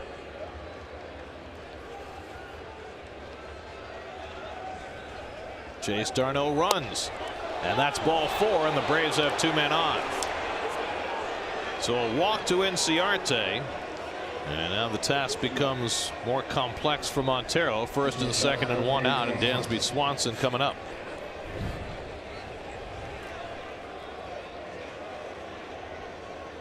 Swanson tonight 1 for 5 at a base hit back in the 6th. Dan Warthen's going to go out for a visit. This figures to be Montero's last batter with Freddie Freeman on deck once he gets a double play ball here. So second game of the season, and the Mets and Braves playing well into extra innings. Well, I think what's interesting about it is that, you know, early in the season you want to win every game. I mean, that's how it works. But I think that over the course of the year, and you'll find this out later, can win these games in extra innings, one-run games, all of those kind of building blocks to your season to prove that it doesn't matter what the score is, you're always in a game. And the Mets, although they're in trouble here in the 12th. Well, you always want to win all the games you can win, particularly when you're playing against these teams. I mean, the Mets are locking horns with Washington, and this is a much improved Brave team, a much improved team. But you want to stomp on the teams that are second division and just keep it rolling. It's early in the season. Everybody's getting a feel, getting into the flow. Well, one of the things that Terry Collins and Dan Worthen have to talk about is what they do for pitching if this game gets a whole lot deeper.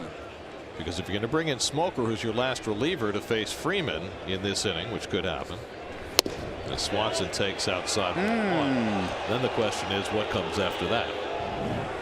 I think Gesellman put your spikes back on, right? Yeah, I mean, Gesellman worked in relief on Monday. He's not scheduled to start till Saturday. Smoker's not a guy you're going to go much more than an inning with. So, but first, Montero has to deal with Swanson.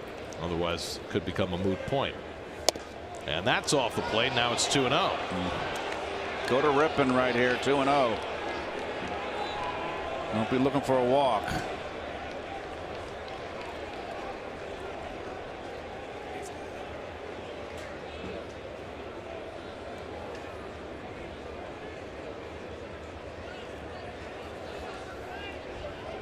Darno at second, Inciarte at first with 1 out. And Swanson goes after the fastball, 2-1.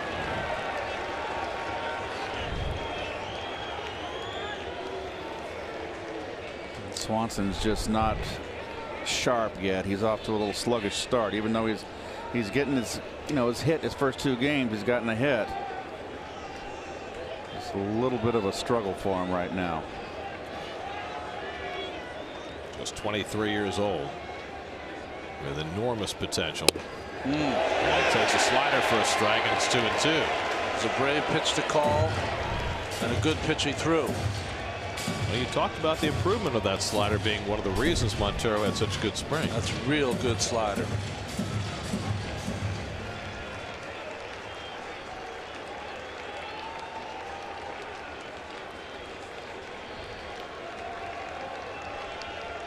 Two coming. Grounded down to first. Duda thinks about second, but takes the shore out.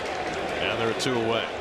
And now they can walk Freddie Freeman intentionally and work to Matt Kemp if they desire. I think that will be the route they'll go. No question about it. And the Mets have already made that determination. And guess what? Our 3rd no-pitch intentional walk of the night. It's like abracadabra. Look, Ma. It's a rabbit out of a hat. It's a record in the Elias notes tomorrow. Got it. Most no-pitch intentional walks in Major League history. So the bases will be loaded, and Matt Kemp, who has been right in the middle of things these first couple of games, both for good and for bad for the Braves, will come up. Well, Freeman had 18 intentional passes last year. That was 2nd in the major leagues. Bryce Harper was number 1, and of course, and that began in Chicago early. Bryce may have more this year. Kemp with a pair of doubles and a walk tonight. He's 2 for 4. Bases loaded, 2 out, 12th inning. And Montero deals, and it's ripped into left of base. And the Braves take the lead. Darno is in. Inciarte scores. Freeman stops at 3rd. Matt Kemp with his 3rd double of the night. And the Braves take a 3-1 lead in the top of the 12th. Well, Kemp, like I said earlier, likes that ball inside. Run a fastball in. Boom, he turns on it. That's the pitch they called. Fastball in. So Montero, who was able to fight his way through trouble in the 11th, not so fortunate in the 12th. Tipped the glove of Reyes, but no chance. That was a rocket. Too hot to handle. And Matt Kemp with his 3rd double of the night drives in a pair to give the Braves a 2-run lead in the 12th. Mets will make a double switch. We'll be right back to Citi Field.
3 doubles in the game. Well, all 3 doubles were balls in, and he loves that ball down and in. He's quick inside.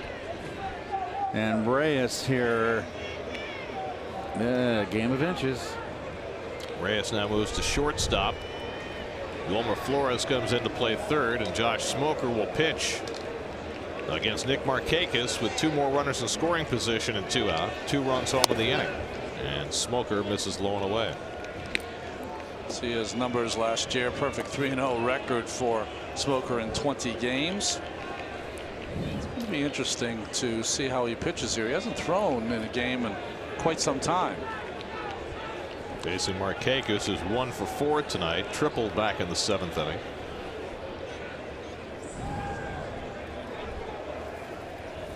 And he fouls back the fastball. Reyes moving to short. Flores coming in to play third. Wilmer batting 9th. And the pitcher hitting second as Cabrera came out.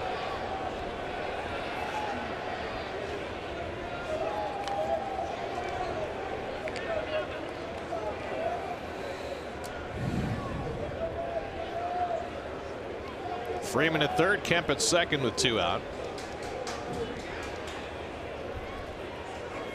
And Markakis fouls one away. Did you happen to hear the intro music for Josh Smoker tonight? I did.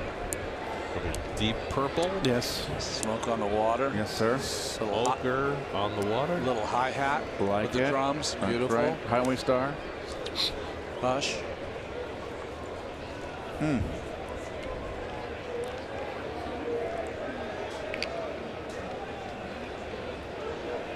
Oh, Lord goodness.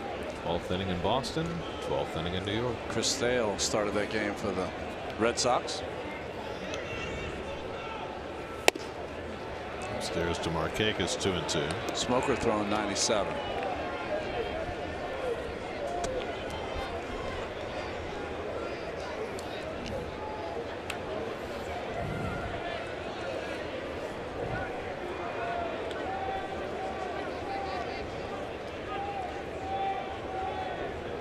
Now the 2-2.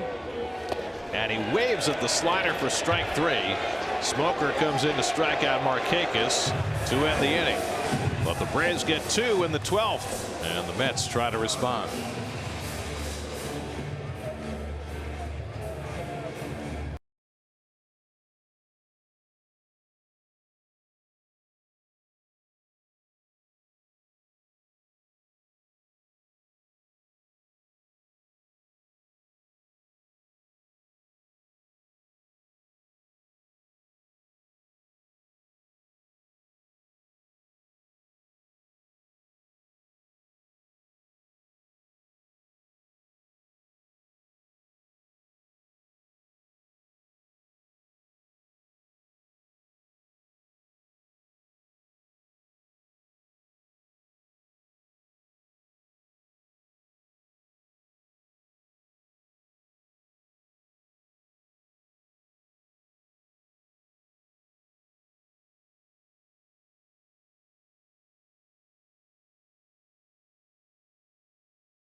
Got some folks working late.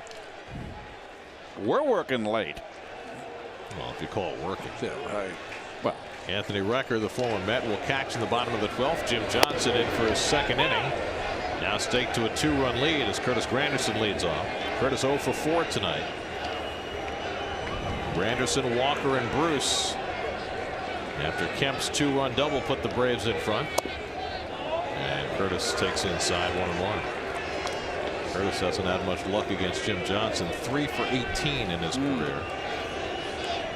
Neil Walker's done a lot better. 3 for 3. He's on deck.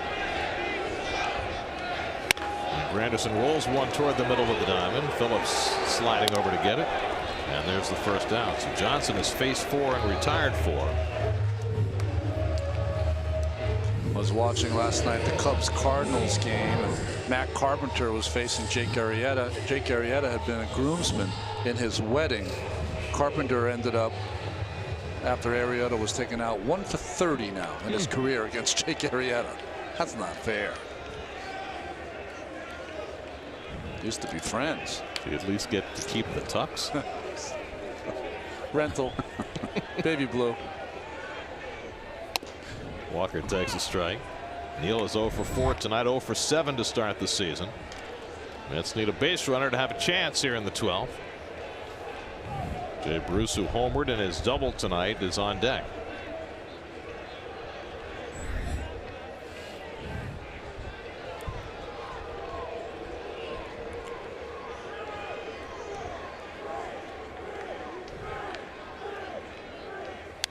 They've had very little offense tonight, just 4 hits over 11 1/3 innings.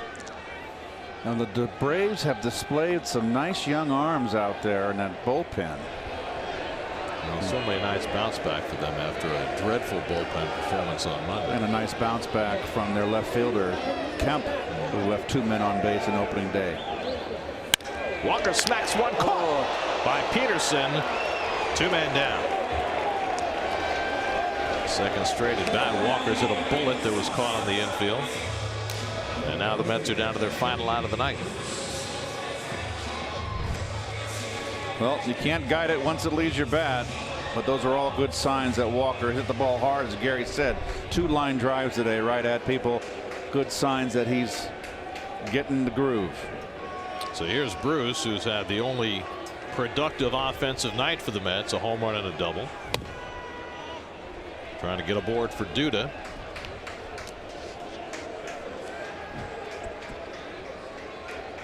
Johnson trying to close out the Braves' first win of the season, but he falls behind on Bruce 2-0. Tomorrow night, Matt Harvey for the Mets, Jaime Garcia for the Braves. First of 3 straight lefties the Mets will face. Which means a likely start for Wilmer Flores. Who are they going to face? Miami Chen? Wei-Yin Chen and then Adam Conley, the first 2 of that series. Okay.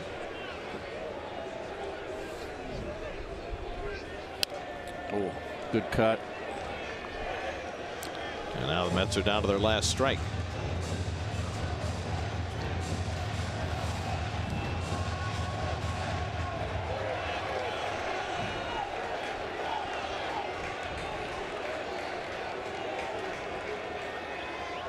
Two from Johnson to Bruce.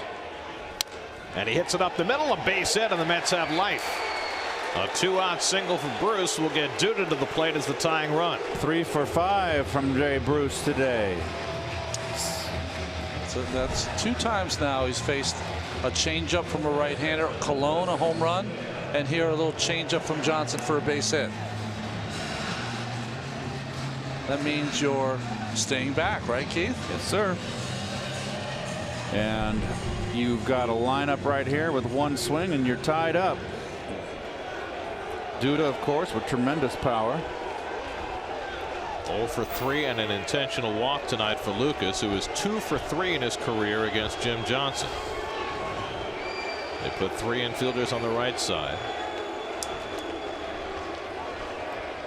And Lucas takes the curveball for a strike. Travis d'Arnaud would be next.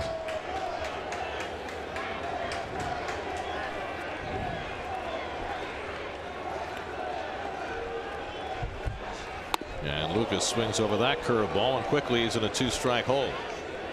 And again, Johnson 1 strike away from finishing it. Outfield very deep for the Bravos.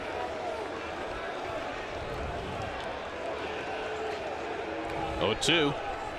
And Duda lays off that curve, 1 and 2. So 3 straight curveballs from Johnson.